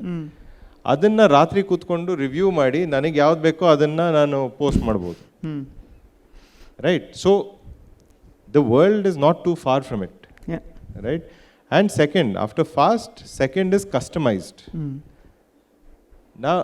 ನಮಗೆ ಬೇಕಾಗಿರೋ ನ್ಯೂಸ್ ನನಗೆ ತೋರಿಸಿ, ನನಗೆ ಬೇಡದೇ ಇರೋದು ತೋರಿಸ್ಬೇಡಿ, is very important. So digital is also enabling that, where you can customize what you want for yourself. If you're in the mood to see something else that you don't agree with, then you go. But unnecessarily ನನಗೆ irritate ಆಗೋ ಥರ ನನಗೆ ತೋರಿಸ್ಬೇಡಿ ಅಂತ. So I think fast and customise definitely will happen in the future. Wonderful. Yeah, I'll pick on that and maybe add one or two other aspects. I'll come back to you.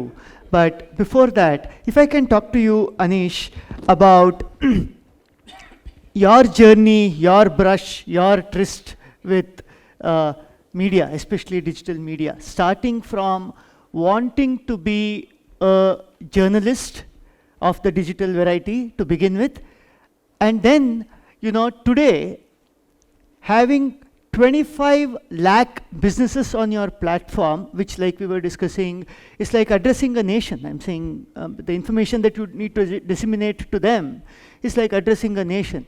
If you can chronicle that journey for us, and if you can talk about how, information dissemination, especially when you go beyond top cities to the 25 lakhs that we are talking about, how it becomes complex and stuff like that.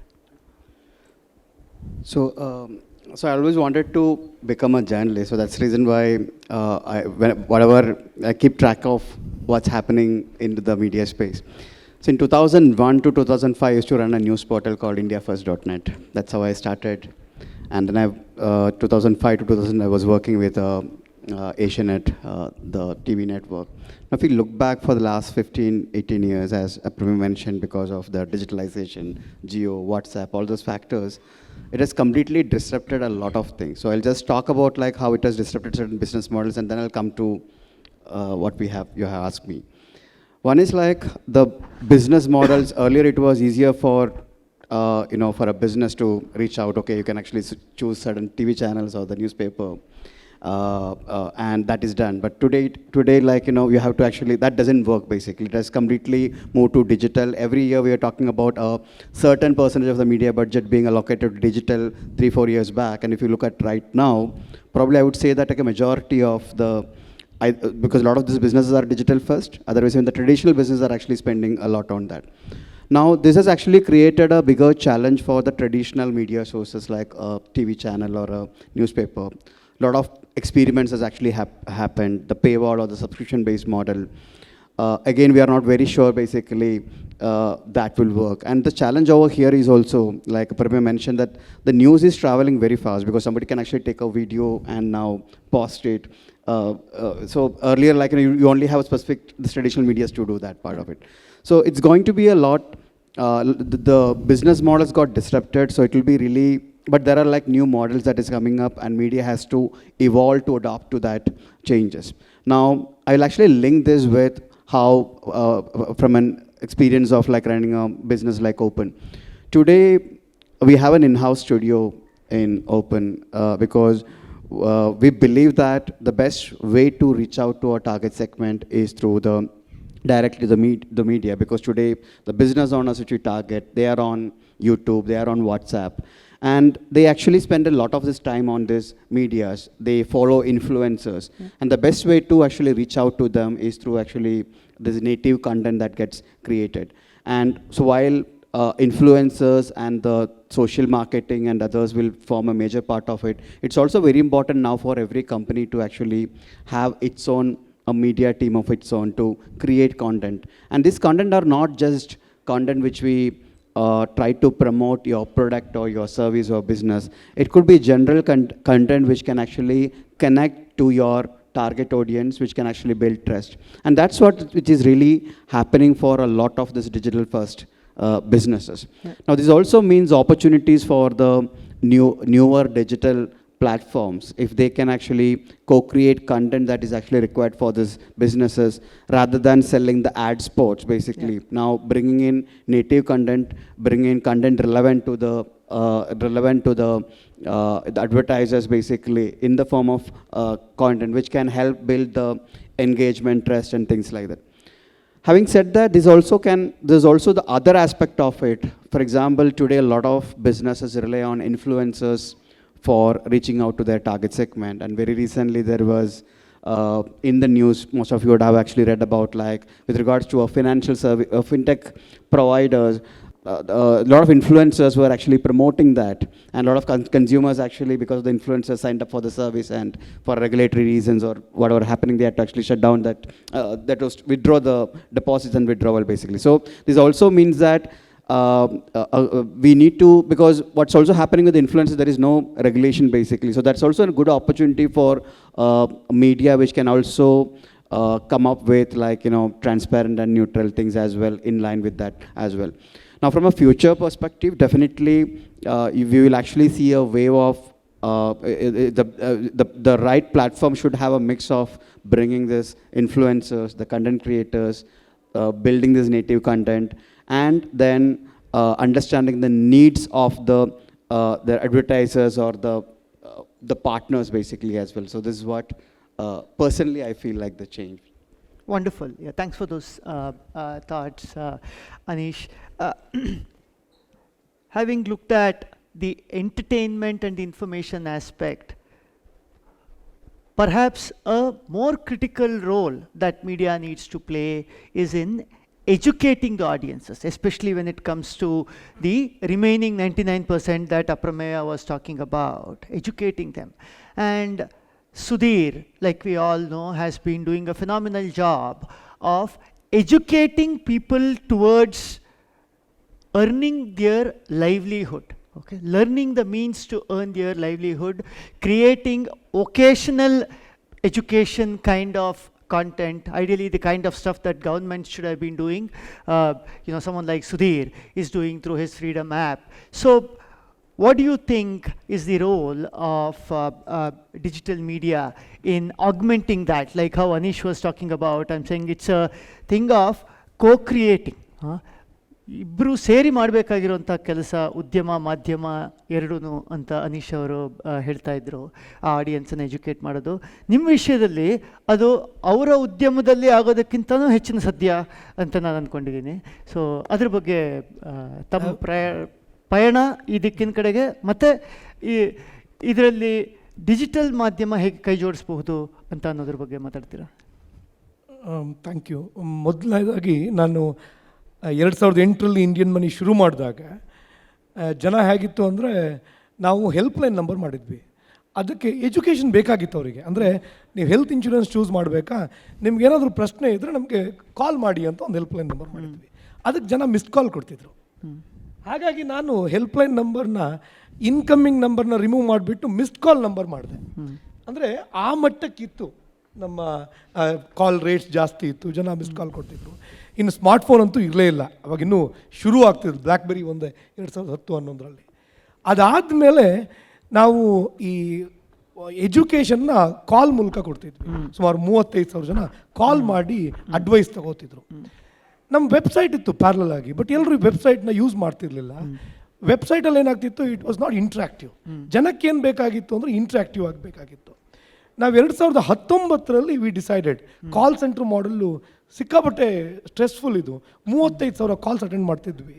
It is not scalable ಇನ್ನೂ beyond the point ಅಂತ ಹೇಳಿ we decided to venture in to app based business. ಆವಾಗ ನಮಗೆ 2019ರಲ್ಲಿ ಜನರಿಗೆ ಏನು ಬೇಕು ಅಂದರೆ, education ಅಂದ ತಕ್ಷಣ ಬರೀ ದುಡ್ಡನ್ನು ಮ್ಯಾನೇಜ್ ಮಾಡೋದು ಮಾತ್ರ ಸಾಕ, ನೋಡೋಣ ಅವರಿಗೆ ಏನು ಬೇಕು ತಿಳ್ಕೊಳ್ಳೋಣ ಅಂತೇಳಿ ನಾನು ವರ್ಕ್ಶಾಪ್ ಮಾಡಿದೆ. ಆವಾಗ ಎಜುಕೇಷನ್ ಅಗೇನ್ ನಾವು ಇದೇ ಜಾಗದಲ್ಲಿ ನಾನು ಸುಮಾರು 28 ವರ್ಕ್ಶಾಪ್ ಮಾಡಿದ್ದೆ, ಸುಮಾರು 7,000 ಜನ ಭೇಟಿ ಮಾಡಿದ್ದೆ. ಆವಾಗ ಆ ವರ್ಕ್ಶಾಪ್ ಮೂಲಕ ನನಗೆ ಪ್ರತಿ ವರ್ಕ್ಶಾಪಲ್ಲಿ 300 ಜನ ಬರ್ತಿದ್ರು, ಎಲ್ಲ ರೈತರು, ಸಣ್ಣ ಪುಟ್ಟ ಬಿಸ್ನೆಸ್ ಮಾಡೋರು. ಅವ್ರ ಸಮಸ್ಯೆ ಏನು ಅಂದರೆ, ನನಗೆ ದುಡ್ಡನ್ನು ಮ್ಯಾನೇಜ್ ಮಾಡೋದಲ್ಲ, ದುಡ್ಡನ್ನು ಹೇಗೆ ದುಡಿಮೆ ಮಾಡಬೇಕು ಅನ್ನೋದು ಹೇಳ್ಕೊಡಿ ಅಂತ. ಅಂದರೆ ಎಜುಕೇಷನ್ಗೆ ಜನರಲ್ಲಿ ಒಂದು ಹಂಗರ್ ಇತ್ತು, ನಂಗೆ ಬೇಕು ಅಂತ. ಆದರೆ ಏನಾಗ್ತಿದೆ, ನಾನು ಜನರನ್ನು ಕೇಳ್ತೆ, ಯೂಟ್ಯೂಬಲ್ಲೂ ಇದಾವಲ್ಲ, ಏನಾಗುತ್ತೆ ಸರ್, ನಾನು ಯೂಟ್ಯೂಬಿಗೆ ಹೋಗ್ತೀನಿ ನೋಡಬೇಕು ಅಂತ, ನನಗೆ ಏನು ಬೇಕು ಅಂತ ನಾನು ಹೋಗ್ತೀನೋ ಅದೊಂದನ್ನು ಬಿಟ್ಟು ಎಲ್ಲ ನೋಡ್ಕೊಂಬಂದ್ಬಿಡ್ತೀನಿ ವಾಪಸ್ಸು. ಅಂದರೆ ಬೇರೆ ಬೇರೆ ರೀತಿಯಲ್ಲಿ, ಅಂದರೆ ಎಜುಕೇಷನ್ ಅಂತ ಬಂದ ತಕ್ಷಣ ನಾವು ಮಾಧ್ಯಮ ಆಗಿ ನಾವು ಅದನ್ನು ಡೆಲಿವರಿ ಮಾಡುವಾಗ ಅಲ್ಲಿ ಅವ್ರಿಗೇನು ಬೇಕು ಅಂತ ಕೊಡ್ತೀವಿ, ಬಟ್ ಅವ್ರು ಅದನ್ನು ಕನ್ಸ್ಯೂಮ್ ಮಾಡೋ ಮಧ್ಯದಲ್ಲಿ ಅವ್ರಿಗೆ ಏನು ಬೇಡವೋ ಅದನ್ನು ಜಾಸ್ತಿ ಕನ್ಸ್ಯೂಮ್ ಮಾಡ್ತಾರೆ. ಸೊ ನಾವೊಂದು ಡೆಡಿಕೇಟೆಡ್ ಚಾನಲ್, ಈಗ ನೀವು ವಿಸ್ತಾರ ಮೀಡಿಯಾ ಮಾಡಿದಾಗ ಕೂಡ ಪ್ರಾಬ್ಲಿ ಅಲ್ಲಿ ಅದು ಸಾಧ್ಯವಾಗತ್ತೆ ಅಂತ ಅನಿಸುತ್ತೆ. ಯಾಕಂದರೆ ಈ ಒಂದು ವೆಲ್ ನೋನ್ ಒಂದು ಮೀಡಿಯಾವನ್ನು ಕ್ರಿಯೇಟ್ ಮಾಡಿದಾಗ ಅಲ್ಲಿ ಬೇಸಿಕ್ ಪ್ರಿನ್ಸಿಪಲ್ಸ್ನ ಇಟ್ಕೊಂಡು ಇದನ್ನು ಮಾತ್ರ ನಾನು ಕೊಡ್ತೀನಿ ಅಂತ. ಸೊ ನಾವು ಅದೇ ಥರ ಮಾಡಿದ್ವಿ. ಇವತ್ತು ಆ ಒಂದು ಜರ್ನಿ ನೋಡಿದಾಗ ಆ್ಯಪನ್ನು ಕನ್ಸ್ಯೂಮ್ ಮಾಡೋ ರೀತಿ, ಜನರಲ್ಲಿ ಇಂಟ್ರ್ಯಾಕ್ಟ್ ಮಾಡ್ತಾರೆ, ಬರೀ ಕನ್ಸ್ಯೂಮ್ ಮಾಡಲ್ಲ. ಅಂದರೆ ನನಗೇನು ಬೇಕು ಹೇಳ್ತಾರೆ. ಅದು ಆ ರೀತಿಯ ಒಂದು ಸಾಧ್ಯತೆ ಆಗೋದು ಡಿಜಿಟಲ್ ಮೀಡಿಯಮಲ್ಲಿ ಮಾತ್ರ. ಈಗ ನಾನು ಕೂಡ ನ್ಯೂಸ್ ಪೇಪರಲ್ಲಿ ಆರ್ಟಿಕಲ್ ಬರಿತೀವಿ, ಪ್ರಿಂಟಲ್ಲಿ, ಟಿ ವಿಯಲ್ಲಿ ಶೋ ಮಾಡ್ತಿದ್ವಿ. ಆದರೆ ಅದೆಲ್ಲ ಮಾಡಿದಾಗ ಅಲ್ಲಿ ಇಂಟ್ರಾಕ್ಷನ್ಸ್ ಕಡಿಮೆ. ಡಿಜಿಟಲ್ ಮಾಧ್ಯಮದ ಮೂಲಕ ಹೋದಾಗ ನಿಮಗೆ ಇದು 2-ವೇ ಕಮ್ಯುನಿಕೇಷನ್. ಒನ್ ವೇ ಅಲ್ಲ, ನನಗೇನು ಬೇಕು ಅನ್ನೋದನ್ನ ನಾನು ಡಿಸಿಮಿನೇಟ್ ಮಾತ್ರ ಮಾಡಲ್ಲ, ಅವ್ರಿಗೇನು ಬೇಕು ಅನ್ನೋದನ್ನ ಪ್ರೊಡ್ಯೂಸ್ ಮಾಡ್ತೀನಿ. ತಮಾಷೆಗೆ ಸುಧೀರ್ ಮಾಡಿದಂಥ ಪರೋಕ್ಷವಾದ ಆರೋಪ ಏನಪ್ಪ ಅಂತ ಅಂದರೆ, ಈ ಸಾಮಾಜಿಕ ಮಾಧ್ಯಮಗಳ ಉದ್ದೇಶರಾಹಿತ್ಯ ಮತ್ತು ನಿರರ್ಥಕತೆ, the purposelessness and the kind of distraction that may not be on coup, but I mean that's the accusation that is there about social media in general, that you end up going in seeking something but end up meandering away from that objective and stuff like that. If you can talk a little bit about that. And secondly, you said the idea is speed and customization. Okay, there is one other larger thing that social media needs to take care of, which is credibility. Okay, vishwasarhate. So how do you ensure that? I'm saying maybe you could talk about this whole distraction aspect first, and then talk about how do we ensure credibility, and is there scope therefore for partnering with meaningful media institutions to create that credibility? Yeah. ಅಂತ ಹೇಳಿದಾಗ that is the word to actually stop meandering, stop distraction, stop everything. Yeah. When you're unable to do that well, ಇವಾಗ ಅದು ಮಾಡೋಕ್ಕಾಗಲಿಲ್ಲ ಅಂತಂದರೆ lowest common denominator ಕಾಂಟೆಂಟಿಗೆ ಬಂದುಬಿಡ್ತೀರಾ. ಎಲ್ಲರಿಗೂ ಏನೋ ಒಂದು entertaining video ತೋರಿಸಿದ್ರೆ ಎಲ್ಲರೂ ಒಂದು 30 swipe ಮಾಡಿಬಿಡ್ತೀವಿ ಗೊತ್ತಾಗ್ದಂಗೆ. And you would have spent 20 minutes without you even knowing, right? So that is distraction feeding. Andre, in your subconscious level, you might find some information that is being shown or entertaining content that is shown useful. Andre, maja barta ide anta nodta irtira. Adre why you came there annod martogtira. So any social media that can actually understand each user very well, so that they can keep feeding what is the intent, that social media will become very, very successful. Yeah. And it will go to an extent where, so if Elon Musk or chip hakta idare ellar talegu, and there will be multiple companies which do that, right? And the amount of information, it is not advertising, it will become micro advertising. It is not customization, it will become micro customization. Yeah. Where this moment I'm thinking about something, at that moment that content has to be shown. So that is the unit to which we will go to. And all of this will be solved then, right? And the companies which do this well will do very well. Yeah. Is that good or bad? Because then you are putting blinkers to your audiences. So what's the flip side of it? ಇಲ್ಲ metaverse ಅಂತ ಹೇಳಿದ ತಕ್ಷಣನೇ ಅದು ಆಯ್ತಲ್ಲ blinkers. So see you have to consciously log in and log out. So Matrix ನೋಡಿದ್ವಿ ತಾನೆ, so ಆ ಥರ ಇರುತ್ತೆ ಜಗತ್ತು. You log in log out, right? ಆ ಥರ ಇರಬಾರ್ದು ಅಂದರೆ ಏನು ಮಾಡಬೇಕು? ಲಾಗ್ ಔಟ್ ಮಾಡಿಬಿಡಿ. The credibility aspect. Credibility is an extremely important thing. ಇವಾಗ ಇಲಾನ್ ಮಸ್ಕ್ ಮತ್ತು ಟ್ವಿಟರ್ ನಡುವೆ ನಡೀತಾ ಇರೋ ಜಗಳ, he is claiming that ತುಂಬ ಬಾಟ್ಸ್ ಇದೆ, ಯಾರು ಜನರೇ ಇಲ್ಲ, so I can't pay as much as I thought I would pay. Now that is basically questioning credibility. ನಿಮ್ಮ ಹತ್ರ ಜನರೇ ಇಲ್ಲ, ನೀವು ಜನರಿದ್ದಾರೆ ಅಂತ ಹೇಳ್ತಾ ಇದ್ದೀರಾ ಅಂತ. So I think for social media which started 15 years ago, where just connecting people and giving them a social high, which means, I can connect with Aprameya whenever I want. Only physical world where I had to make an effort to go meet Aprameya, I can connect with him whenever I want, message him, call him. So that's a incredible thing. But 15 years hence, and on open social media, if you post something, getting millions of followers or some likes or comments, was a high as well. It was a social high. But over a period of time, that has become accepted. Andre, that I anyway get anta. Yavade social media hodru. Now everybody is trying to figure out what beyond that. Iವಾಗ ನಾನು time spend ಮಾಡ್ತಾ ಇದ್ರೆ as a user and I am giving you my attention, time and data about myself. Now you just giving me information I want is not enough. That I get anywhere. Can you respect my time and my data? And you're earning some, $100. Give me $1 of that because you've used me for earning that $100. Now the world is shifting to that, and that is an opportunity that Ku is actually taking advantage of. That 15 years of running social media in a particular way, ನಾವು ಇವಾಗ ಅದನ್ನ challenge ಮಾಡ್ತಾ ಇದ್ದೀವಿ. Local language is one way to challenge. Second way to challenge is American companies will say my way or the highway to every country around the world. We are saying no. What is your definition of freedom of speech? You tell us. ನೀವು ಹೇಳಿ ಅದರ ಪ್ರಕಾರ ನಾವು ಮಾಡ್ತೀವಿ ಅಂತ. Third, what beyond social high? ನನಗೆ likes followers ಎಲ್ಲ ಆಯಿತು, ಇವಾಗ ನನ್ನ ಟೈಮು ಎಫರ್ಟನ್ನ ನೀವು ರೆಸ್ಪೆಕ್ಟ್ ಮಾಡಿ ನನಗೂ ನಿಮ್ಮ ರೆವೆನ್ಯೂನಲ್ಲಿ ಶೇರ್ ಕೊಡಿ, ಅದನ್ನು ಮಾಡ್ತೀವಿ. Very nice.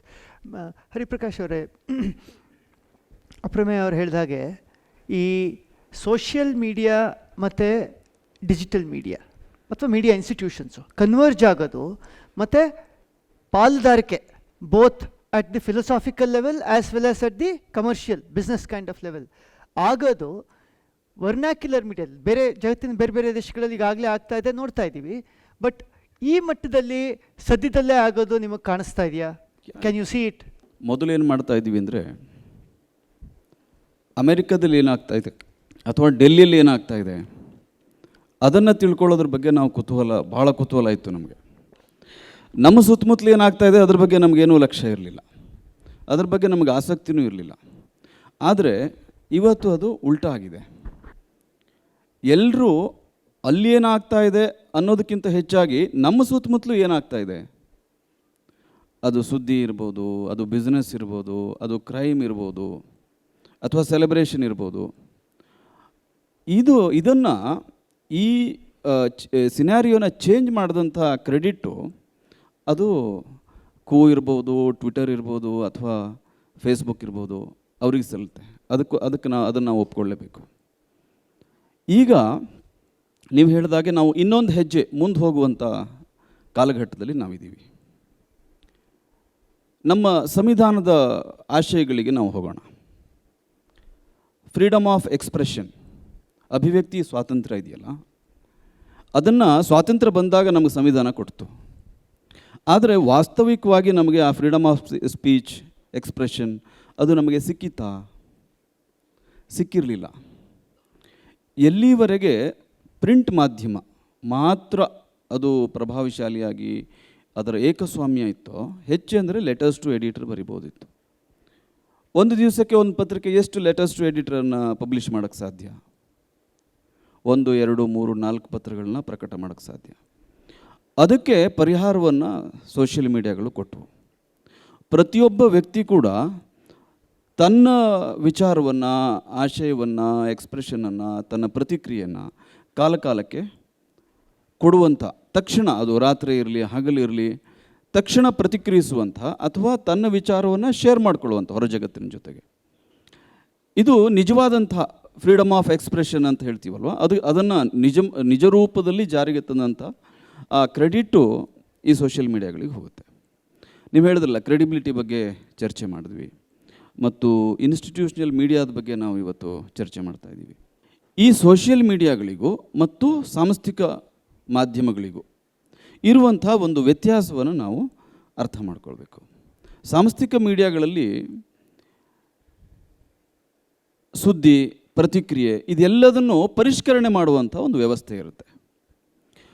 ಒಂದು ರಿಪೋರ್ಟ್ ಬರುತ್ತೆ, ಆ ರಿಪೋರ್ಟು ಸೊಸೈಟಿಯಿಂದ ಸಿಗುತ್ತೆ, ಅದಕ್ಕೆ ಮಾಹಿತಿ, ಅದು ನ್ಯೂಸ್ ರೂಮಿಗೆ ಬರುತ್ತೆ, ನ್ಯೂಸ್ ರೂಮಲ್ಲಿ ಪರಿಷ್ಕರಣೆ ಆಗುತ್ತೆ, ಪರಾಮರ್ಶೆ ಆಗುತ್ತೆ, ಅದು ನಂತರ ಪ್ರಕಟ ಆಗುತ್ತೆ. ಆದರೆ ಸೋಷಿಯಲ್ ಮೀಡಿಯಾದಲ್ಲಿ ಆ ಅಡ್ವಾಂಟೇಜ್ ಇಲ್ಲ. ಒಂದು ಕಡೆ ಅಡ್ವಾಂಟೇಜು, ಇನ್ನೊಂದು ಕಡೆ ಡಿಸ್ಅಡ್ವಾಂಟೇಜು. ಸೊ ಇವತ್ತು ನಾವು ಇವತ್ತಿನ ಕಾಲಘಟ್ಟದಲ್ಲಿ ಹೇಳೋದಾದರೆ ಇದು ಎರಡನ್ನೂ ಸಿಂಕ್ರನೈಸ್ ಮಾಡಿ ಬೆಟರ್ ಫಾರ್ಮನ್ನು ನಾವು ಹೇಗೆ ಕ್ರಿಯೇಟ್ ಮಾಡ್ಬೋದು ಅನ್ನುವಂಥ ಒಂದು ಆ ಕಾಲಘಟ್ಟದಲ್ಲಿ ನಾವೀಗ ಇದ್ದೀವಿ. ಬಹುಶಃ ಇದು ಆದರೆ ಆವಾಗ ನಿಜವಾದಂಥ ಈ ಡಿಜಿಟಲ್ ಮಾಧ್ಯಮದ ಯಶಸ್ಸು ಅಂತ ನಾವೇನು ನಿರೀಕ್ಷೆ ಮಾಡ್ತಾ ಇದ್ದೀವಿ ಅದನ್ನು ನಾವು ಸಾಧಿಸೋಕ್ಕಾಗತ್ತೆ ಅಂತ ಅಂದ್ಕೊಳ್ತೀನಿ ನಾನು. Anish, it is easy to understand freedom of expression, why there should be democratization of opinion, like he was saying. I'm saying earlier it was restricted to 1 or 2 letters getting published. Today, everybody is a media unto themselves, thanks to coup and stuff like that. So it's easy to understand that in B2C context, it's easier to understand that in public kind of context. But you have a different challenge on hand. You deal with businesses, okay? But they again are humongous in number. Like I was saying, 25 lakhs is the population of some of the largest cities in the world. So, and then there are so many people within those organizations who will be decision makers, who may not know the benefits of using something that might be good for their organization, good for themselves, will make their lives easy and all of that. How do you solve for it? I mean, how do you democratize B2B kind of information dissemination? As I told earlier, a lot of this business owners or small businesses, they're all on the social media or on YouTube. Today, they actually leverage a lot on, for example, for a small town Xerox owner, now before buying a particular model of a printer, he or she actually goes to a YouTube and there is like influencers whom they actually follow. And they also rely a lot on reading up information because there is now a lot of this available on that. So actually more than a challenge for us now, there are like a lot more ways to actually reach out thanks to this digital media or social media. For example, in our case, probably the finance team or the CFO would be a decision maker, or like somebody in the finance team would be a decision maker. But we realized that okay, if we actually have to target them, it's relatively easier. Pick up the influencers in the regions basically on a YouTube or other social media channels, and collaborate with them basically. So like that, on the SME space, I think it is much more easier because there are like a lot more influencers focusing on that segment, and the audience is also like focused on that. So I don't see that as a challenge compared to probably the B2C. The diversity, geographic dispersion, the vernacular, the number of languages in which they speak, all of those might present different challenges.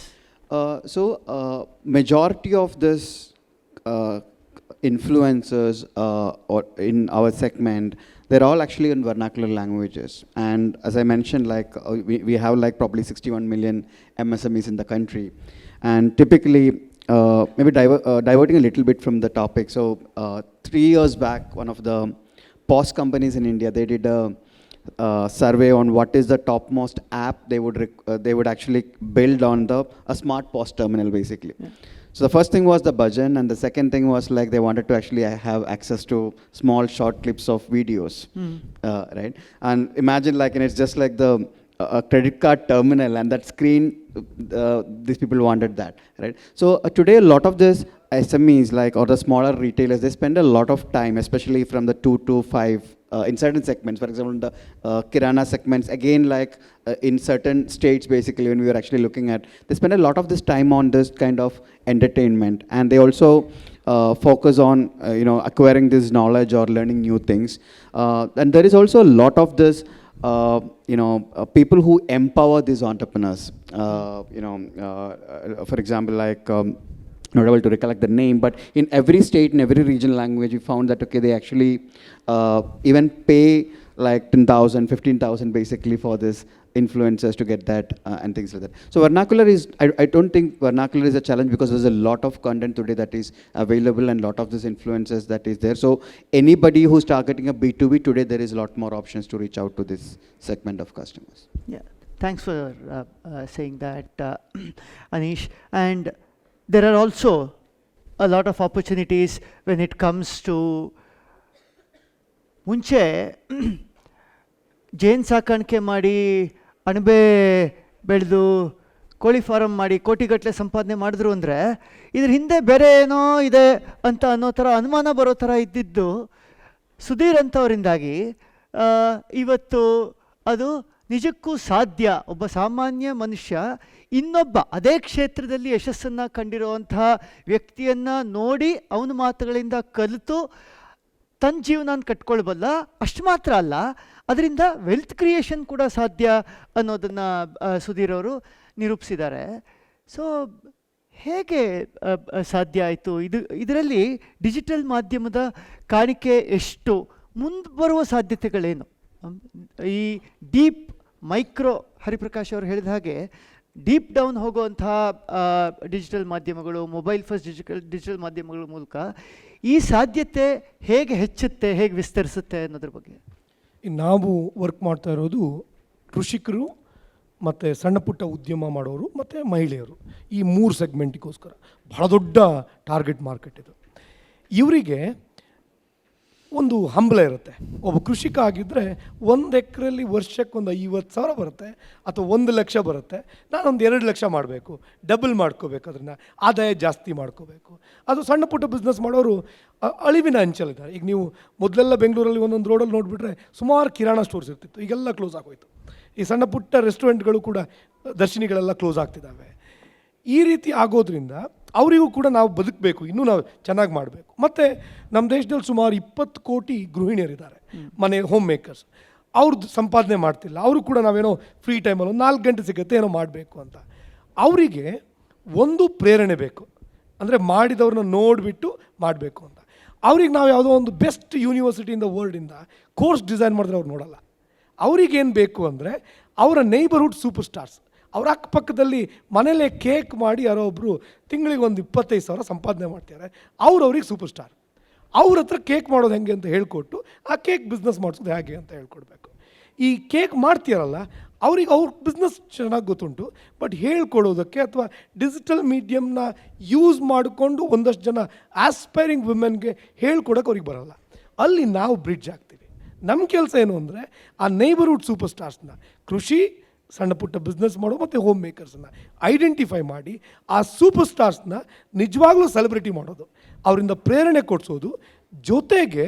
ಪ್ರೇರಣೆ ಜೊತೆಗೆ ಅವರಿಗೆ ಇವ್ರನ್ನ ಗುರು ಮತ್ತು ಗೈಡಾಗಿ convert ಮಾಡ್ತೀವಿ. ಅಂದರೆ ಇವರು step by step ಆಗಿ, ಈಗ ಒಂದು ಮನೇಲಿ ಒಂದು ಬೇಕ್ರಿ ಮಾಡಬೇಕು ಅಂದರೆ, ಹೋಮ್ ಬೇಸ್ ಕೇಕ್ ಮಾಡಿ ಮಾಡಬೇಕು ಅಂದರೆ, ಕೇಕ್ ಮಾಡೋದು ಮಾತ್ರ ಕಲಿದ್ರೆ ಸಾಕಾಗಲ್ಲ, ಅದಕ್ಕೆ GST ಬೇಕಾ, ಫುಡ್ ಲೈಸೆನ್ಸ್ ತೊಗೋಬೇಕಾ, ಸರ್ಕಾರದಿಂದ ಏನಾದರೂ ಸಬ್ಸಿಡಿ ಸಿಗುತ್ತಾ, ಲೋನ್ ಸಿಗುತ್ತಾ, ಮಾರಾಟ ಮಾಡೋದು ಹೇಗೆ, ಡಿಜಿಟಲ್ ಮಾರ್ಕೆಟಿಂಗ್ ಹೇಗೆ, ಒಂದು ಫೇಸ್ಬುಕ್ ಪೇಜ್ ಶುರು ಮಾಡೋದು ಹೇಗೆ, ಯೂಟ್ಯೂಬ್ ಪೇಜ್ ಬೇಕಾ, ಯೂಟ್ಯೂಬ್ ಚಾನಲ್ ಮಾಡಬೇಕಾ, ಅಥವಾ ಸ್ವಿಗ್ಗಿಯಲ್ಲಿ ಝೊಮ್ಯಾಟೋದಲ್ಲಿ ಸೇಲ್ ಮಾಡೋದು ಹೇಗೆ, ಈ ರೀತಿಯ 10 ಪ್ರಶ್ನೆಗಳಿಗೆ ಉತ್ತರ ಕೊಡುವ ಒಂದು ಕೋರ್ಸ್. ನೀವು ಜೇನು ಸಾಕಣೆ ಹೇಳ್ತಾ ಇದ್ರಿ. ಜೇನು ಸಾಕಣೆ ಅಂದರೆ ಇವತ್ತು ಜೇನು ಸಾಕಣೆ ಮಾಡಿ ವರ್ಷಕ್ಕೆ 4 ಕೋಟಿ ಸಂಪಾದನೆ ಮಾಡ್ತಾರೆ ಒಬ್ಬ ರೈತ. ಇನ್ನೊಬ್ಬ ರೈತ ಜೇನು ಸಾಕಣೆನ ಕಚ್ಚಿಬಿಡ್ತಾವಪ್ಪ. ಯಾಕೆ ಹೀಗೆ ಬಂತು? ನಮಗೆ ಫಾರ್ಮಲ್ ಎಜುಕೇಷನ್ ಸಿಸ್ಟಮಲ್ಲಿ ಇದನ್ನು ಹೇಳ್ಕೊಟ್ಟಿಲ್ಲ. ಈಗ ಜೇನು ಕುಟುಂಬಗಳನ್ನ ಬೇರೆ ಮಾಡೋದು ಹೇಗೆ, ಈ ರೀತಿಯ ಪ್ರಾಕ್ಟಿಕಲ್ ಎಜುಕೇಷನ್ನ ನಾವು 3-4 ಕ್ಯಾಮ್ರಾ ಬಳಸಿ ನಾವು ಶೂಟ್ ಮಾಡಿ ಅವ್ರಿಗೆ ತಲುಪಿಸ್ತಿದ್ದೀವಿ ಅಂದರೆ ಇದಕ್ಕೆ ಕಾರಣನೇ ಡಿಜಿಟಲ್ ಮಾಧ್ಯಮ. ಇದಿಲ್ಲ ಅಂತಿದ್ರೆ ಸಾಧ್ಯವೇ ಆಗ್ತಿರಲಿಲ್ಲ. ಪ್ರಾಬ್ಲಿ ಇವತ್ತು ನಾವೇನು ಮಾಡ್ತಿದ್ದೀವಿ ಇದನ್ನು 15 ವರ್ಷದ ಹಿಂದೆ ಇಮ್ಯಾಜಿನ್ ಮಾಡ್ಕೊಳ್ಳೋಕ್ಕೂ ಸಾಧ್ಯ ಇರಲಿಲ್ಲ. ಸೊ ಇದೆಲ್ಲ ಸಾಧ್ಯವಾಗಿದ್ದು ಡಿಜಿಟಲ್ ಮಾಧ್ಯಮದಿಂದ. ಖಂಡಿತ. ಸೊ ಹರಿಪ್ರಕಾಶ್, ನಮಗೆ ಇವರ ಮೂವರ ಮಾತಿನಲ್ಲೂ ಕಂಡುಬಂದಂಥ ಕಾಮನ್ ಅಂಶ ಏನಪ್ಪ ಅಂತಂದರೆ, ಇವತ್ತು ಡಿಜಿಟಲ್ ಮಾಧ್ಯಮಗಳು ಈ ರೀತಿಯ ಜನಪರ ಉದ್ಯಮಗಳ ಜೊತೆ ಸೇರಿಕೊಂಡು ಕಂಟೆಂಟನ್ನು ಕ್ರಿಯೇಟ್ ಮಾಡಬೇಕು ಅಂತ ಅನೀಶ್ ಹೇಳಿದರು. ಇವರು ಕೊಲ್ಯಾಬ್ರೇಷನ್ಗೆ ಸ್ಕೋಪ್ ಇದೆ ಅಂತ ಹೇಳಿದರು. ಇದು ಆ ಡೀಪ್ ಡೌನ್ ಪೆನಿಟ್ರೇಷನ್ನಲ್ಲಿ ಹೆಲ್ಪ್ ಆಗುತ್ತೆ ಅಂತ ಸುಧೀರ್ ಅವರು ಹೇಳಿದರು. ಸೊ ಈ ಮಾಧ್ಯಮ ಮತ್ತು ಉದ್ಯಮದ ನಡುವಿನ ಸಂಬಂಧ, ದ ಕಾಂಟೋರ್ಸ್ ಆಫ್ ದಟ್ ರಿಲೇಷನ್ಶಿಪ್, ಅದು ಬದಲಾಗ್ತಾ ಇದೆಯಾ? ಮುಂದೆ ಅದು ಬೇರೆ ಥರ ಕಾಣಿಸ್ಕೊಳ್ಳುತ್ತಾ? ಖಂಡಿತವಾಗಿ 100ಕ್ಕೆ 100ರಷ್ಟು ಬದಲಾಗ್ತಾ ಇದೆ, ಇದರಲ್ಲಿ ಯಾವ ಅನುಮಾನವೂ ಬೇಡ. ನಾವು ಮಾಧ್ಯಮದ ಇತಿಹಾಸಕ್ಕೆ ಹೋಗಿ ನೋಡೋಣ. ಆಗ ಮಾಧ್ಯಮ ಕೇವಲ ಎಲ್ಲೋ ನಡೆದಂಥ ಘಟನೆಯನ್ನು ವರದಿ ಮಾಡೋದು ಅಷ್ಟೇ ಮಾಧ್ಯಮದ ಕೆಲಸ. ಇಂಗ್ಲೆಂಡ್ ಪ್ರಧಾನಿ ಯಾರಾಗ್ತಾರೆ, ಅಮೇರಿಕಾದಲ್ಲಿ ಏನಾಗ್ತಾ ಇದೆ, ನೆಕ್ಸ್ಟ್ ಕರ್ನಾಟಕದಲ್ಲಿ ಎಲೆಕ್ಷನಲ್ಲಿ ಏನಾಗುತ್ತೆ, ಹೆಚ್ಚು ಅಂದರೆ ಅದರ ಪೊಲಿಟಿಕಲ್ ರಿಪೋರ್ಟು, ಪೊಲಿಟಿಕಲ್ ಲೀಡರ್ಸ್ ಸ್ಟೇಟ್ಮೆಂಟ್ಗಳು ಅಥವಾ ಪೊಲಿಟಿಕಲ್ ಅನಾಲಿಸಿಸು, ಅದರಲ್ಲೂ ಕೂಡ ಬಯಾಸ್ ಇರೋದು. ಅವ್ರು ಏನು ಹೇಳ್ತಾರೆ ಬರೆದಿದ್ದೇ ನಿಜ, ಅವ್ರು ಹೇಳಿದ್ದನ್ನು ಮಾತ್ರ ಕೇಳಬೇಕು. ಮಾಧ್ಯಮ ಇಷ್ಟಕ್ಕೆ ಸೀಮಿತ ಆಗಿತ್ತು ನನ್ನ ದೃಷ್ಟಿಯಲ್ಲಿ. ಹಾಗೆ ಅಂತಹ ಮಾಧ್ಯಮ 135 ಕೋಟಿ ಜನಸಂಖ್ಯೆ ಇವತ್ತು ನಮ್ಮ ದೇಶದಲ್ಲಿದೆ ಅಂತಂದರೆ ಬಹುಶಃ ಅಬ್ಬಬ್ಬ ಅಂದರೆ ಒಂದು 5-10 ಕೋಟಿ ಜನರಿಗೆ ತಲುಪೋದಕ್ಕೆ ಸಾಧ್ಯ ಆಗ್ತಿತ್ತೇನೋ. ಹಾಗಾದರೆ ಇನ್ನು 125 ಕೋಟಿ ಜನ ಯಾರು, ಅವ್ರ ಆಸ್ಪಿರೇಷನ್ಸ್ ಏನು, ಅವ್ರ ಮಾಧ್ಯಮದಿಂದ ಏನನ್ನು ನಿರೀಕ್ಷೆ ಮಾಡ್ತಾ ಇದ್ದಾರೆ, ಇದನ್ನು ಆಲೋಚನೆ ಮಾಡಬೇಕಲ್ಲ. ಇವತ್ತು ನಾವು ಡಿಜಿಟಲ್ ಮಾಧ್ಯಮದ ಕುರಿತಾಗಿ ಇಲ್ಲಿ ಯೋಚನೆ ಮಾಡ್ತಾ ಇದ್ದೀವಿ. ಇನ್ನು ಮುಂದೆ ಪೊಲಿಟಿಕಲ್ ಸ್ಟೇಟ್ಮೆಂಟ್ಗಳಿಗೆ ಬಹುಶಃ ಮಾಧ್ಯಮದಲ್ಲಿ 1% ಕೂಡ ಸ್ಪೇಸ್ ಇರಲ್ಲ. ಆ ಸ್ಟೇಟ್ಮೆಂಟ್ ಜರ್ನಲಿಸಮ್ ಅದು ಸತ್ತೋಗಿ ಎಷ್ಟೋ ವರ್ಷ ಆಗಿದೆ. ಇನ್ನೂ ಅದೇ ಜೀವಂತ ಆಗಿದೆ ಅಂತ ಯಾವುದಾದ್ರು ಮಾಧ್ಯಮ ಇಟ್ಕೊಂಡ್ರೆ ಆ ಮಾಧ್ಯಮಕ್ಕೂ ಭವಿಷ್ಯ ಇರಲ್ಲ, ಅದು ಸತ್ತೋಗಿ ಆಗಿರುತ್ತೆ. ಸೊ ಹಾಗಾಗಿ ಇವತ್ತು ಮಾಧ್ಯಮದ ರೋಲ್ ಏನು ಅಂದರೆ ಜನರ ಜೀವನವನ್ನು ಉತ್ತಮಗೊಳಿಸೋದು, ಎತ್ತರಿಸೋದು. ಆ ಕೆಲಸವನ್ನು ಮಾಧ್ಯಮಗಳು ಮಾಡಬೇಕಾಗಿದೆ. ಹಾಗೆ ಮಾಡಿದರೆ ಅಂಥ ಮಾಧ್ಯಮಕ್ಕೆ ಭವಿಷ್ಯ ಇದೆ, ಅಂಥ ಮಾಧ್ಯಮ ಉಳ್ಕೊಳ್ಳುತ್ತೆ. ಹಾಗಾಗಿ ನಾನು ಯಾವಾಗಲೂ ಕೂಡ ಹೇಳೋದು, ಮಾಧ್ಯಮಕ್ಕೆ ಅದು ಪ್ರಿಂಟ್ ಇರಲಿ ಅಥವಾ ಡಿಜಿಟಲ್ ಇರಲಿ, ಭವಿಷ್ಯ ಇದೆ ಇಲ್ಲ ಅನ್ನುವಂಥದ್ದು ಅದನ್ನು ಯಾರು ನಿರ್ವಹಣೆ ಮಾಡ್ತಾರೆ ಅವ್ರ ಕೈಯಲ್ಲಿದೆ ಅಂತ. ಯಾಕೆಂದರೆ ಓದುಗರಿಗೆ, ಕೇಳುಗರಿಗೆ ಅಥವಾ ನೋಡುಗರಿಗೆ ನಮಗೇನು ಬೇಕು ಅನ್ನುವಂಥದ್ದು ಅವರಿಗೆ ಸ್ಪಷ್ಟವಾಗಿದೆ. ಅದನ್ನು ನಾವು ಅರ್ಥ ಮಾಡ್ಕೊಳ್ಳೋಕೆ ಸಾಧ್ಯ ಆಗದೆ ಹೋದರೆ ನಾವು ಫೇಲ್ ಆಗ್ತೀವಿ. ಇನ್ನೊಂದು ಹೆಜ್ಜೆ ಮುಂದೆ ಹೋಗಿ ನಾವು ಆಲೋಚನೆ ಮಾಡಬೇಕಾಗಿದೆ. ಮೀಡಿಯಾದಲ್ಲಿರುವಂಥವ್ರು ಅನೇಕರು ಜರ್ನಲಿಸಮ್ ಸ್ಟೂಡೆಂಟ್ಸನ್ನು ನಾವು ಇವತ್ತು ಇಲ್ಲಿ ಕರೆದಿದ್ದೀವಿ. ಯಾಕಂದರೆ ಇದನ್ನು ಮುಂದಿನ ತಲೆಮಾರಿಗೆ ಕೊಂಡೊಯ್ಯುವಂಥವ್ರು ಅವರು. ಹಾಗಾಗಿ ಅವರು ಇದನ್ನು ತಿಳ್ಕೊಳ್ಬೇಕು ಅಂತ ಆ ಆಶಯದಿಂದ ಸೆಲೆಕ್ಟೆಡ್ ಆದಂತಹ ಜರ್ನಲಿಸಮ್ ಸ್ಟೂಡೆಂಟ್ಸನ್ನು ನಾವಿಲ್ಲಿ ಕರೆದಿದ್ದೀವಿ. ಮುಂದೆ ಮಾಧ್ಯಮ ಸುಧೀರ್ ಅವರು ಹೇಳಿದ ಹಾಗೆ ಅವರು ಎಜುಕೇಟ್ ಮಾಡ್ತಾರೆ, ಹೇಗೆ ಬಿಸ್ನೆಸ್ ಮಾಡಬೇಕು, ಹೇಗೆ ಜೀವನವನ್ನು ಉತ್ತಮಗೊಳಿಸ್ಕೋಬೇಕು ಅಂತ. ಅಪ್ರಮೇಯ ಅವರು ಎಲ್ರಿಗೂ ಅವರ ಅಭಿವ್ಯಕ್ತಿಯನ್ನು ಹೊರ ಜಗತ್ತಿಗೆ ಹಂಚಿಕೊಳ್ಳುವಂಥ ಒಂದು ಪ್ಲ್ಯಾಟ್ಫಾರ್ಮನ್ನು ಅವರು ಕ್ರಿಯೇಟ್ ಮಾಡ್ತಾರೆ. ಫೈನಾನ್ಷಿಯಲ್ ಆಪ್ಷನ್ಸು ಏನಿದೆ ಅನ್ನುವಂಥ 10 ಜನಕ್ಕೆ ಅನೀಶ್ ಅವರು ಕ್ರಿಯೇಟ್ ಮಾಡ್ತಾರೆ. ನಾವು ಮಾಧ್ಯಮದವರು ಇವರೆಲ್ಲರಿಗೂ ಸ್ಪೇಸ್ ಕೊಡಬೇಕಾಗತ್ತೆ. ಎಷ್ಟು ತರಹದ ಜನಜೀವನ ಇದೆಯೋ, ಎಷ್ಟು ತರಹದ ಜನರ ಬೇಕು ಬೇಡಿಕೆಗಳಿದೆಯೋ ಅದು ಎಲ್ಲದಕ್ಕೂ ಸ್ಪಂದಿಸಬೇಕು ಅಂತ. ಒಬ್ಬ ರೈತನಿಗೂ ನಾವು ಸ್ಪಂದಿಸಬೇಕು, ಒಬ್ಬ ವ್ಯಾಪಾರಿಗೂ ಸ್ಪಂದಿಸಬೇಕು, ಒಬ್ಬ ವಿಜ್ಞಾನಿಗೂ ಸ್ಪಂದಿಸಬೇಕು, ಒಬ್ಬ ವಿದ್ಯಾರ್ಥಿಗೂ ಸ್ಪಂದಿಸಬೇಕು. ನಾವು ಮಕ್ಕಳ ಆಶಯಗಳೇನು, ಅಪ್ಪ ಅಮ್ಮನ ಆಶಯ ಏನು, ವಯಸ್ಕರು ಇವತ್ತೇನು ನಿರೀಕ್ಷೆ ಮಾಡ್ತಾ ಇದ್ದಾರೆ, ಈಗ 20 ವರ್ಷ ಹಿಂದಿದ್ದಾಗ ಇವತ್ತಿನ ಸೀನಿಯರ್ ಸಿಟಿಜನ್ಸು ಯೋಚನೆ ಮಾಡ್ತಾ ಇದ್ದಾರಾ? ನಾವು ಇದರ ಕುರಿತಾಗಿ ಮಾಧ್ಯಮದವರು ಬಹುಶಃ ರಿಸರ್ಚ್ ಮಾಡಿ, ನಾನು ಹೇಳೋದು ಬರೀ ಕ್ಯೂರೇಟೆಡ್ ಕಂಟೆಂಟ್ ಮಾತ್ರ ಅಲ್ಲ, ನಾವು ರಿಸರ್ಚ್ ಮಾಡಬೇಕಾದಂಥ ಹಂತದಲ್ಲಿ ಇದ್ದೀವಿ ಅಂತ. ಆಗ ಡಿಜಿಟಲ್ ಅಥವಾ ಇನ್ನೊಂದೊಂದು ಪ್ಲ್ಯಾಟ್ಫಾರ್ಮ್ ಅನ್ನೋದು ಒಂದು ಮೀಡಿಯಾ ಮಾತ್ರ. ಇದನ್ನೆಲ್ಲ ಈ ಮೀಡಿಯಾಗಳನ್ನ ಬಳಸ್ಕೊಂಡು, ಪ್ಲ್ಯಾಟ್ಫಾರ್ಮ್ಸನ್ನ ಬಳಸ್ಕೊಂಡು ಮಾಧ್ಯಮದ ಆಶಯ ಇದೆಯಲ್ಲ, ಸಮಾಜದ ಉತ್ತಮಗೊಳಿಸೋದು, ಸಮಾಜದ ಸ್ಥಿತಿಯನ್ನು ಎತ್ತರಿಸೋದು, ಅಥವಾ ಜನರ ಆಶಯಕ್ಕೆ ಪ್ರೇರಣೆಯನ್ನು ಕೊಡೋದು, ಅಥವಾ ಇನ್ನು ಎತ್ತರದಲ್ಲಿ ಏನಿದೆ, ನಾನು ಇಲ್ಲಿದ್ದೀನಿ, ನಾಳೆ ಅಲ್ಲಿ ಹೋಗೋದು ಹೇಗೆ ಅನ್ನುವಂಥ ಪ್ರೇರಣೆ ಕೊಡುವಂಥದ್ದು ಇದೆಯಲ್ಲ, ಆ ಕೆಲಸವನ್ನು ಮಾಧ್ಯಮ ಮಾಡಬೇಕಾಗತ್ತೆ. ಆಗ ನೀವು ಹೇಳಿದಾಗೆ, ನೀವು ಕೇಳಿದಂಥ ಪ್ರಶ್ನೆಗೆ ಸ್ಪಷ್ಟವಾದಂಥ ಉತ್ತರ ಸಿಗುತ್ತೆ ಅಂತ. ಕರೆಕ್ಟ್. ಸೊ ನೀವು ಹೇಳಿದಾಗೆ ಸಮಾಜದ ಆಸ್ಪಿರೇಷನ್ ಲೆವೆಲ್ನ ರೇಸ್ ಮಾಡುವಂಥ ಕೆಲಸ ಅದು ಡಿಜಿಟಲ್ ಮಾಧ್ಯಮಗಳಿಂದ, ಸಾಮಾಜಿಕ ಮಾಧ್ಯಮಗಳಿಂದ, ಎರಡರಿಂದನೂ ಆಗಬೇಕು. ಅದು ನೀವು ಹೇಳಿದ ಹಾಗೆ ಹೈಪರ್ ಲೋಕಲ್ ಲೆವೆಲಲ್ಲಿ ಆಗಬೇಕು. ಹೈಪರ್ ಲೋಕಲ್ ಅಂದಿದ ತಕ್ಷಣ ಬೇರೆ ಬೇರೆ ಭಾಷೆಗಳು, 1600 ಭಾಷೆ ಡೈಲೆಕ್ಟ್ಗಳನ್ನ ಮಾತಾಡುವಂಥ ದೇಶ ನಮ್ಮದು. So are we ready to address this complexity in terms of technology, in terms of our own preparedness as as a nation?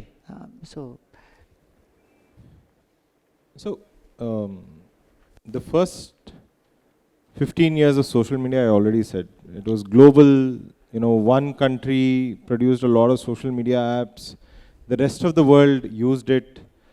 ಆ ರೀತಿ 15 ವರ್ಷ ಆಗಿದೆ. ಇವಾಗ ಏನಾಗಿದೆ ಅಂತಂದರೆ with great power comes great responsibility ಅಂತಾರಲ್ಲ, ಆ ರೆಸ್ಪಾನ್ಸಿಬಿಲಿಟಿ ಕೆಲವು ಸೋಷಿಯಲ್ ಮೀಡಿಯಾ ತೋರಿಸ್ಲಿಲ್ಲ. So they started acting like publishers whereas your a platform. ಇವಾಗ ಡೊನಾಲ್ಡ್ ಟ್ರಂಪ್ ಅವರನ್ನ ಬ್ಯಾನ್ ಮಾಡಿದ್ರು. ಇವಾಗ ಡೊನಾಲ್ಡ್ ಟ್ರಂಪ್ ಅವ್ರನ್ನೇ ಬ್ಯಾನ್ ಮಾಡಿದ್ರೆ ಜಗತ್ತಲ್ಲಿ ಇನ್ಯಾರನ್ನಾದರೂ ಬ್ಯಾನ್ ಮಾಡ್ಬೋದು ಅಲ್ವಾ? ಸೊ ಅದೊಂದು ಮೊಮೆಂಟ್ ಇನ್ನು 20 ವರ್ಷ 30 ವರ್ಷ 100 ವರ್ಷ ಆದಮೇಲೂ ಅದೊಂದು ಮೊಮೆಂಟ್ನ ಎಲ್ಲರೂ ಮಾತಾಡ್ತಾರೆ. That was the breaking point of global social media ಅಂತ. That is the point where the trust was broken, right? And because the trust was broken, every country ನಾವು ಪ್ರತಿಯೊಂದು ಕಂಟ್ರಿ ಕೂಡ ಅವ್ರಿಗೆ ಅವ್ರದ್ದೇ ಸೋಷಿಯಲ್ ಮೀಡಿಯಾ ಬೇಕು ಅಂತ ಒಂದು ಯೋಚನೆ ಬಂದಿದೆ. ಇವಾಗ UK ಇರ್ಬೋದು, ಮಿಡ್ಲ್ ಈಸ್ಟ್ ಇರ್ಬೋದು, ಇಂಡೋನೇಷ್ಯಾ ಇರ್ಬೋದು, ಆಫ್ರಿಕಾನಲ್ಲಿ ನೈಜೀರಿಯಾ ಇರ್ಬೋದು, ಎಲ್ಲ ಕಂಟ್ರೀಸ್ಗೂ ಆ ಯೋಚನೆ ಬಂದ್ಬಿಟ್ಟಿದೆ. ಆದರೆ ಕೆಲವು ಕಂಟ್ರೀಸ್ಗೆ ಮಾತ್ರ ಅದನ್ನು ಬಿಲ್ಡ್ ಮಾಡೋ ಶಕ್ತಿ ಇದೆ. ಇಂಡಿಯಾ ಅದರಲ್ಲೊಂದು. ಈ ಹೊಸ ಅಪ್ರೋಚ್ನ ನಾವು ಜಗತ್ತಿಗೆ ತೊಗೊಂಡೋದ್ರೆ, here you take your own social media, you define the rules based on your offline reality. ನಿಮ್ಮ ದೇಶದ ರಿಯಾಲಿಟಿ ಪ್ರಕಾರ ನೀವು ಆನ್ಲೈನ್ ಕೂಡ ಅದನ್ನು ಬಳಸ್ಕೊಂಡು ಹೋಗಿ. This will become the trend. And since we are the country which will start this revolution, it will be a learning experience for us as well. Yeah. Are we ready? I don't have an answer. Yeah. But are we the people to do it? Yes, we are. Yeah. And hence we have to learn and do it. Yeah. Yeah. That's wonderful to hear. And yes, who else but a country of such huge geographic dispersion, such diversity, such huge number of languages, and such huge number of media institutions itself. I'm saying we should be the country that is setting the roadmap for the world. I completely agree with you on that.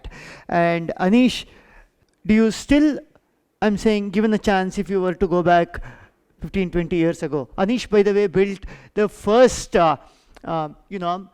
interactive, what he called a virtual girlfriend kind of thing, a Siri Alexa equivalent some 15 years ago, where you could ask questions and you would get answers. He was the first person to build a tool which would get you your SSLC results, I'm saying, on your phone and stuff like that, when smartphones weren't even conceived of, in that age. So I'm saying, in trying to be a media person, he has done a lot of other things than being a media person. So would you want to be a media person if you went back 15 years? Why not? 15 years back, yes, I would. But right now it is really, I feel like I feel a lot challenged when the biggest question which I keep asking is like,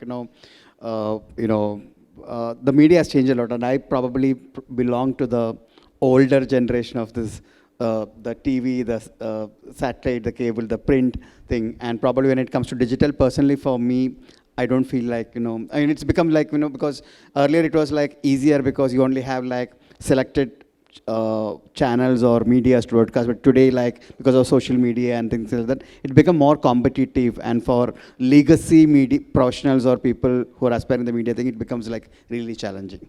Yeah.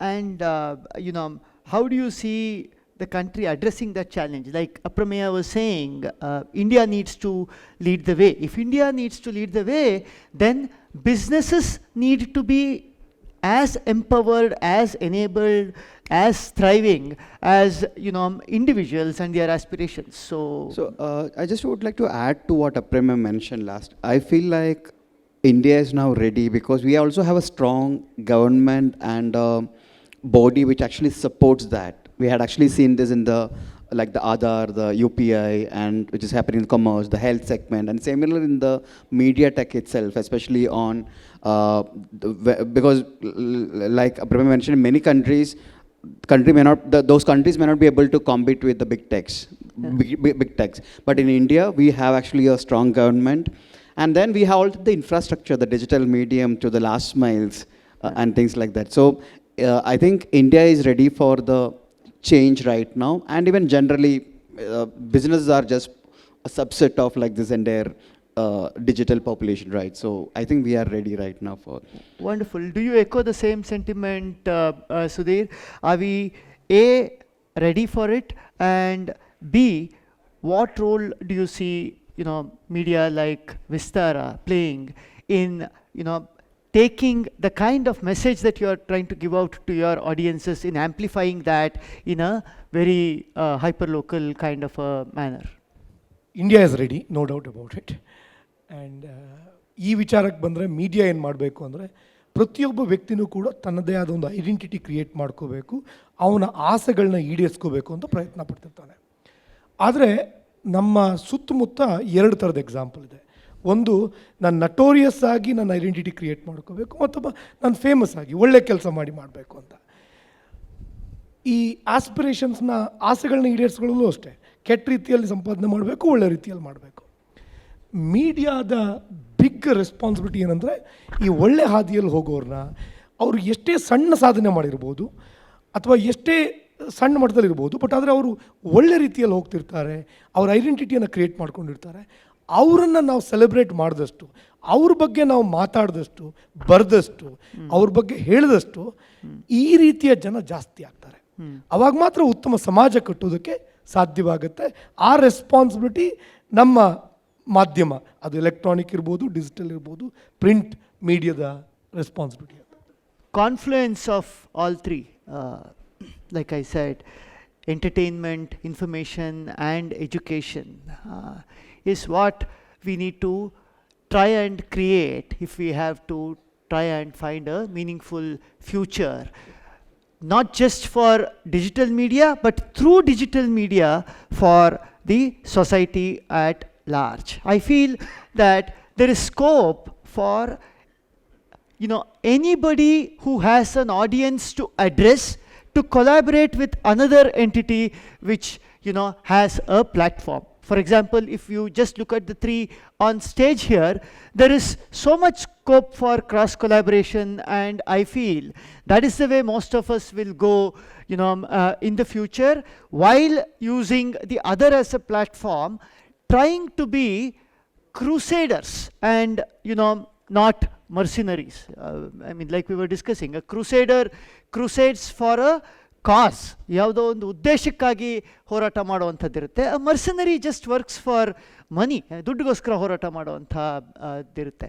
Media has the role of a crusader going forward. Maybe we could conclude, Hari Prakash, with your comments on how all these 3 aspects of entertainment, education and information will come together in a digital media like yours, and what you think holds for the future when it comes to digital media.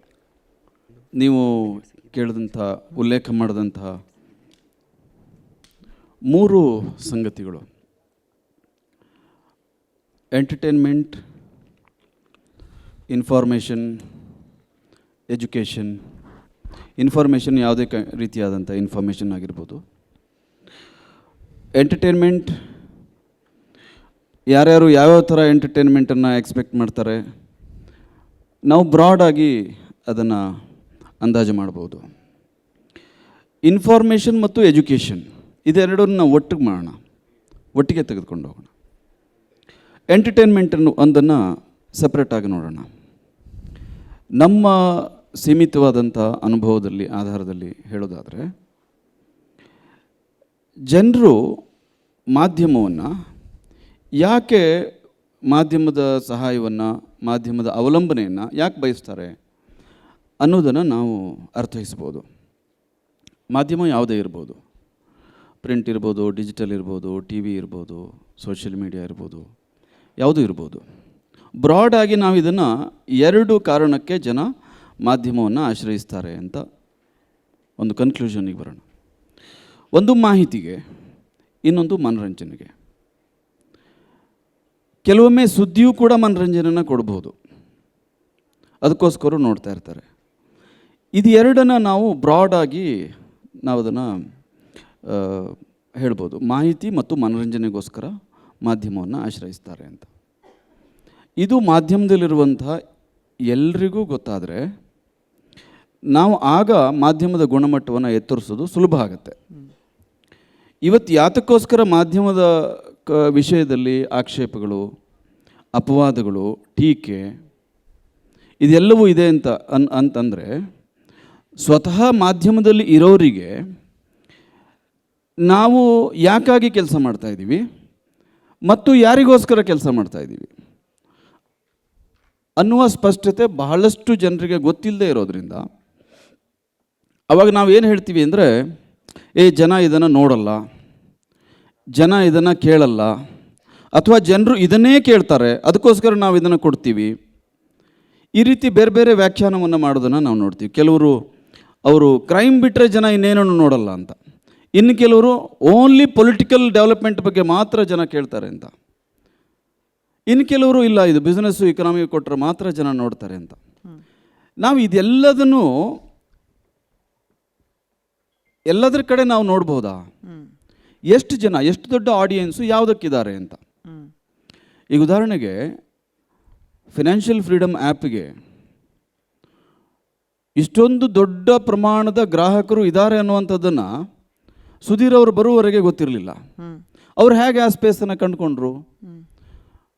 ಅವರು ಊಹೆ ಮಾಡೋದಕ್ಕೆ ಸಾಧ್ಯ ಆಯಿತು, ಅವರು ಕಲ್ಪನೆ ಮಾಡ್ಕೊಳ್ಳೋಕೆ ಸಾಧ್ಯ ಆಯಿತು. ಕಲ್ಪನೆಯನ್ನು ಅವರು ಕಷ್ಟಪಟ್ಟು ಇಂಪ್ಲಿಮೆಂಟ್ ಮಾಡಿದ್ರು, ಜನ ರಿಸೀವ್ ಮಾಡ್ಕೊಳ್ಳೋಕೆ ತಯಾರಿದ್ರು. ಹಾಗಾದರೆ ಸುಧೀರ್ ಅವ್ರಿಗಿಂತ ಮೊದಲು ಇದನ್ನು ಯಾತಕ್ಕೆ ಮಾಡೋಕ್ಕೆ ಸಾಧ್ಯ ಆಗಿರಲಿಲ್ಲ? ಕೂ ಆ್ಯಪ್ ಬರುವವರೆಗೆ ನಾವು ಟ್ವಿಟರನ್ನೇ ಆಶ್ರಯಿಸಿಕೊಂಡು ಟ್ವಿಟರ್ ಹೇಳಿದ್ದನ್ನು, ಅವರ ದಬಾವಣೆಯನ್ನು, ಇದೆಲ್ಲದನ್ನು ನಾವು ಸಹಿಸ್ಕೊಂಡಿದ್ವಲ್ವಾ? ಕೂ ಆ್ಯಪ್ ಬಂದ ನಂತರ ಅವರೇ ಹೇಳಿದ್ರು ಎಷ್ಟು ಮಿಲಿಯನ್ ಡೌನ್ಲೋಡ್ಗಳಾಗಿದೆ, ಎಷ್ಟು ಜನ ಆ್ಯಕ್ಟಿವ್ ಯೂಸರ್ಸ್ ಇದ್ದಾರೆ. ಅದನ್ನು ಕೇಳಿದ್ರೆ ಬಹುಶಃ ನನಗನ್ಸುತ್ತೆ ಕೂನಂತ ಇನ್ನೂ ಅನೇಕ ಆ್ಯಪ್ಗಳು ಬಂದರೂ ಕೂಡ ಅದಕ್ಕೆ ಭವಿಷ್ಯ ಇದೆ ಅಂತ. ಬರೀ ಕೂ ಒಂದಕ್ಕೆ ಅಲ್ಲ, ಫಿನಾನ್ಷಿಯಲ್ ಫ್ರೀಡಮ್ ಆ್ಯಪ್ ಅದೊಂದಕ್ಕೆ ಅಲ್ಲ, ಇನ್ನೂ 10 ಆ ಥರದ ಪ್ರಯೋಗಗಳು ನಡೆದ್ರೆ ನಾವು ಎಕ್ಸ್ಪ್ಲೋರ್ ಮಾಡೋಕ್ಕೆ ರೆಡಿ ಇರಬೇಕು ಅಂತ, ನಾವು ಪ್ರಯೋಗ ಮಾಡೋಕ್ಕೆ ರೆಡಿ ಇರಬೇಕು, ನಾವು ಭವಿಷ್ಯವನ್ನು ಮುಂಗಾಣೋದಕ್ಕೆ ರೆಡಿಯಾಗಿರಬೇಕು, ನಾವು ಇಂಟ್ರ್ಯಾಕ್ಟ್ ಮಾಡಬೇಕು. ಮಾಧ್ಯಮದಲ್ಲಿ ಕುಳಿತವರು 4 ಗೋಡೆಗಳ ನಡುವೆ ನಾವು ಕೂತ್ಕೊಂಡು ಜಗತ್ತಿನಲ್ಲಿ ಹೀಗಾಗ್ತಾ ಇದೆ, ಆಗ್ಬೋದು, ಅಥವಾ ಇದೇ ಸತ್ಯ ಅಂತ ಊಹಿಸ್ಕೊಳ್ಳೋಕ್ಕಾಗಲ್ಲ. ನಾವು ಇಂಟ್ರ್ಯಾಕ್ಟ್ ಮಾಡ್ತೀವಿ ಹೊರ ಜಗತ್ತಿನ ಜೊತೆಗೆ. ವಿದ್ಯಾರ್ಥಿಗಳೇನು ಬಯಸ್ತಾರೆ, ಉದ್ಯಮಿಗಳೇನು ಬಯಸ್ತಾರೆ, ಪೊಲಿಟಿಷಿಯನ್ಸ್ ಮಾಧ್ಯಮದಿಂದ ಏನು ಬಯಸ್ತಾರೆ, ಕೃಷಿಕರು ಏನು ಬಯಸ್ತಾರೆ, ಮಹಿಳೆಯರು ಏನು ಬಯಸ್ತಾರೆ, ಇದನ್ನು ನಾವು ಊಹಿಸ್ಕೊಳ್ಳೋದಕ್ಕೆ ಊಹೆ ಮಾಡಬೇಕು. ಮತ್ತು ಅದ್ರ ಜೊತೆ ಒಡನಾಟ ಇದೆಯಲ್ಲ, ಒಡನಾಟ ಮಾಧ್ಯಮಕ್ಕೆ ಭಾಳ ಇಂಪಾರ್ಟೆಂಟು. ನಾವು ಒಡನಾಟ ಇಲ್ಲದೆ ಬಹುಶಃ ಏನನ್ನು ಸಾಧಿಸೋದಕ್ಕೆ ಸಾಧ್ಯ ಆಗಲ್ಲ ಅಂತ. ಸೊ ಹಾಗಾಗಿ ಒಟ್ಟಾರೆಯಾಗಿ ನಾನು ಹೇಳಬೇಕು ಅಂತಂದರೆ, ಮೊದಲು ನಮಗೊಂದು ಕ್ಲಾರಿಟಿ ಇರಬೇಕು. ಆ ಕ್ಲಾರಿಟಿ ತೆಗೆದುಕೊಂಡ ನಂತರ ನಾವು ಅದನ್ನು ಕಾರ್ಯರೂಪಕ್ಕೆ ಇಳಿದ್ರೆ ಬಹುಶಃ ನಾವು ಎಕ್ಸ್ಪ್ಲೋರ್ ಮಾಡದೇ ಇರುವಂಥ ಇನ್ನೂ ದೊಡ್ಡ ಜಾಗ ಇದೆ ಅಂತ, ನಾವು ಅದನ್ನು ಮಾಡೋದಕ್ಕೆ ಅವಕಾಶ ಇದೆ. ಸ್ಪೇಸ್ ಇದೆ ಇಲ್ಲ ಅನ್ನುವಂಥದ್ದನ್ನು ಡಿಸೈಡ್ ಮಾಡುವಾಗ ಅದನ್ನು ವಾಸ್ತವಿಕ ನೆಲೆಯಲ್ಲಿ ಆಲೋಚನೆ ಮಾಡಬೇಕು ಅಂತ. ವಾಸ್ತವಿಕ ನೆಲೆಗಟ್ಟಿನಲ್ಲಿಲ್ಲದೆ ಯಾರೋ ಹೇಳಿದ್ದು ಅಥವಾ ಯಾವುದೋ ಸಂಪ್ರದಾಯದಲ್ಲಿ ಬಂದಿದ್ದು ಅದಷ್ಟಕ್ಕೆ ನಾವು ಜೋತು ಬಿದ್ದರೆ ಬಹುಶಃ ಮೀಡಿಯಾಕ್ಕೆ ಭವಿಷ್ಯ ಕಷ್ಟ ಆಗುತ್ತೆ. ವಂಡರ್ಫುಲ್. ನಾವು ಪ್ರಯೋಗಶೀಲರಾದರೆ, ಜನರ ಜೊತೆ ಒಡನಾಡಿದ್ರೆ ಅವರ ಸಮಸ್ಯೆಗಳಿಗೆ ಸ್ಪಂದಿಸೋದಕ್ಕೆ ಸಾಧ್ಯ, ಅದಕ್ಕೆ ಪರಿಹಾರಗಳನ್ನು ಕಂಡುಕೊಳ್ಳೋದಕ್ಕೆ ಸಾಧ್ಯ. ಬಹುಶಃ ಇದೇ ತತ್ವನೇ ಇಲ್ಲಿರೋ ಎಲ್ಲರಿಗೂ ಇರೋವಂಥ ಕಾಮನ್ ಫ್ಯಾಕ್ಟರ್ ಅಂತ ಅನಿಸುತ್ತೆ. Because let there be any problem in this country, ಈ ದೇಶದ ಯಾವುದೇ ಸಮಸ್ಯೆಗೆ ಏನಪ್ಪ ಪರಿಹಾರ ಅಂತ ಅಂದರೆ ಆಂಟ್ರಪ್ರಿನರ್ಶಿಪ್ ಒಂದೇ ಪರಿಹಾರ. ಆ ಲೆಕ್ಕಕ್ಕೆ ಹರಿಪ್ರಕಾಶ್ ಅವ್ರು ಮಾಡ್ತಾ ಇರೋದೂ ಆಂಟ್ರಪ್ರಿನರ್ಶಿಪ್ಪೇ, ವಿಸ್ತಾರ ಮೀಡಿಯಾನೂ ಒಂದು ಸ್ಟಾರ್ಟಪ್ಪೇನೆ. So whatever is the problem, I mean, whether it's a 5 trillion economy thing, whether it's about poverty, whether it's about economic disparity, social disparity, ಎಲ್ಲದಕ್ಕೂ ಇರೋದು ಒಂದೇ ಉತ್ತರ, ಅದು ಪ್ರಯೋಗಶೀಲತೆ. ನೀವು ಹೇಳಿದಾಗೆ ಉದ್ಯಮಶೀಲತೆ, ಅದಕ್ಕೆ ಸ್ಪಿರಿಟ್ ಆಫ್ ಆಂಟ್ರಪ್ರಿನರ್ಶಿಪ್. ಕಡೆಯದಾಗಿ ಒಂದು ಪ್ರಶ್ನೆ ಕೇಳಿ ಇದನ್ನು ಕನ್ಕ್ಲೂಡ್ ಮಾಡೋ ಕಡೆಗೆ ಹೋಗ್ತೀನಿ. ಏನಪ್ಪ ಅಂತ ಅಂದರೆ, ಅತ್ಯಂತ ಕ್ಲಿಷ್ಟವಾದ ಪ್ರಶ್ನೆ ಈ ಪ್ಯಾನಲ್ ಡಿಸ್ಕಷನ್ದು. What is wrong with media today, without taking names? What is wrong with media today, and how can a prayogashila madhyama I mean, somebody who's open to, taking up that cause, somebody who's willing to stand up for dignified journalism, how can they solve for it? I think media has always been, was started as unidirectional, right? Social media has made it bidirectional. So the more social news becomes, ಯಾಕೆಂದರೆ ಯಾರಾದರೂ ಒಬ್ಬರು ಒಂದು ಅಭಿಪ್ರಾಯನ ಇಟ್ಟರೆ ಅದಕ್ಕೊಂದು discussion start ಆಗೋದು. ಎಲ್ಲರೂ silent ಆಗಿದ್ರೆ ಏನೂ ಡಿಸ್ಕಷನ್ ಸ್ಟಾರ್ಟ್ ಆಗಲ್ಲ. But can media B the place where discussion start and not the place where opinions are, implanted or forced upon. Yeah. It should be treated as a place where discussions start. Yeah. And get as many people involved in the discussion. Wonderful. Yeah. In a sentence or two. Okay. I think, of course, ಮೀಡಿಯಾದವರಿಗೂ ಕೂಡ business objective ಇರುತ್ತೆ, ಅದನ್ನು achieve ಮಾಡಲೇಬೇಕಾಗತ್ತೆ. ಅದರ ಜೊತೆಗೆ ಆ social ಆಬ್ಜೆಕ್ಟಿವ್ನ, ಅಂದರೆ ಜನರ ಒಳಿತಿಗೋಸ್ಕರ ನಾವು ಮೀಡಿಯಾದ ಮೂಲಕ ಎರಡು ಥರದ ಇನ್ಫಾರ್ಮೇಷನ್ ಕೊಡ್ಬೋದು. What matters to people's mind, what matters to people's life. ಸ್ವಲ್ಪ ಜಾಸ್ತಿ ಜನರ ಬದುಕಿಗೆ ಉತ್ತಮವಾಗುವಂಥ ಇನ್ಫಾರ್ಮೇಷನ್ನ ಕೊಟ್ಟರೆ it will create a better economy. Absolutely. And Anish? Today again, like the biggest problem which I see is like, it's all trying to force an agenda to on a one directional way, and I would echo what a premier says, that we should actually have platforms which actually encourages discussions on different opinions and respect different. Wonderful. Thank you all, gentlemen, for this enlightening session. You have given us a lot to mull over. Wonderful. Thank you. Yeah, thank you. Vistara news logo launch ಮತ್ತು website ಅನಾವರಣದ ಈ ಕಾರ್ಯಕ್ರಮದಲ್ಲಿ ಭಾರತದಲ್ಲಿ digital ಮಾಧ್ಯಮದ ಭವಿಷ್ಯ ಎನ್ನುವ ಒಂದು ಸುಂದರ ಪರಿಕಲ್ಪನೆಯ ಅದ್ಭುತ ಸಂವಾದವನ್ನು ಈವರೆಗೆ ನೀವು ಕೇಳಿದ್ರಿ. ನಮ್ಮೆಲ್ಲ ಕನಸು ಕಲ್ಪನೆಗಳನ್ನು ವಿಸ್ತರಿಸಬಲ್ಲ ದೊಡ್ಡ ಮಟ್ಟದ ದಿಗ್ಗಜ ಶಕ್ತಿಗಳು ನಿಮ್ಮ ಮುಂದೆ ತಮ್ಮ ಅಭಿಪ್ರಾಯಗಳನ್ನು ಮಂಡಿಸಿವೆ. ಅವರೆಲ್ಲರಿಗೂ ಕೂಡ ನಮ್ಮ ವಿಸ್ತಾರ ಬಳಗದ ವತಿಯಿಂದ ಅತ್ಯಂತ ಪ್ರೀತಿಯ ಧನ್ಯವಾದಗಳನ್ನು ಸಲ್ಲಿಸ್ತಾ ಇದ್ದೇವೆ.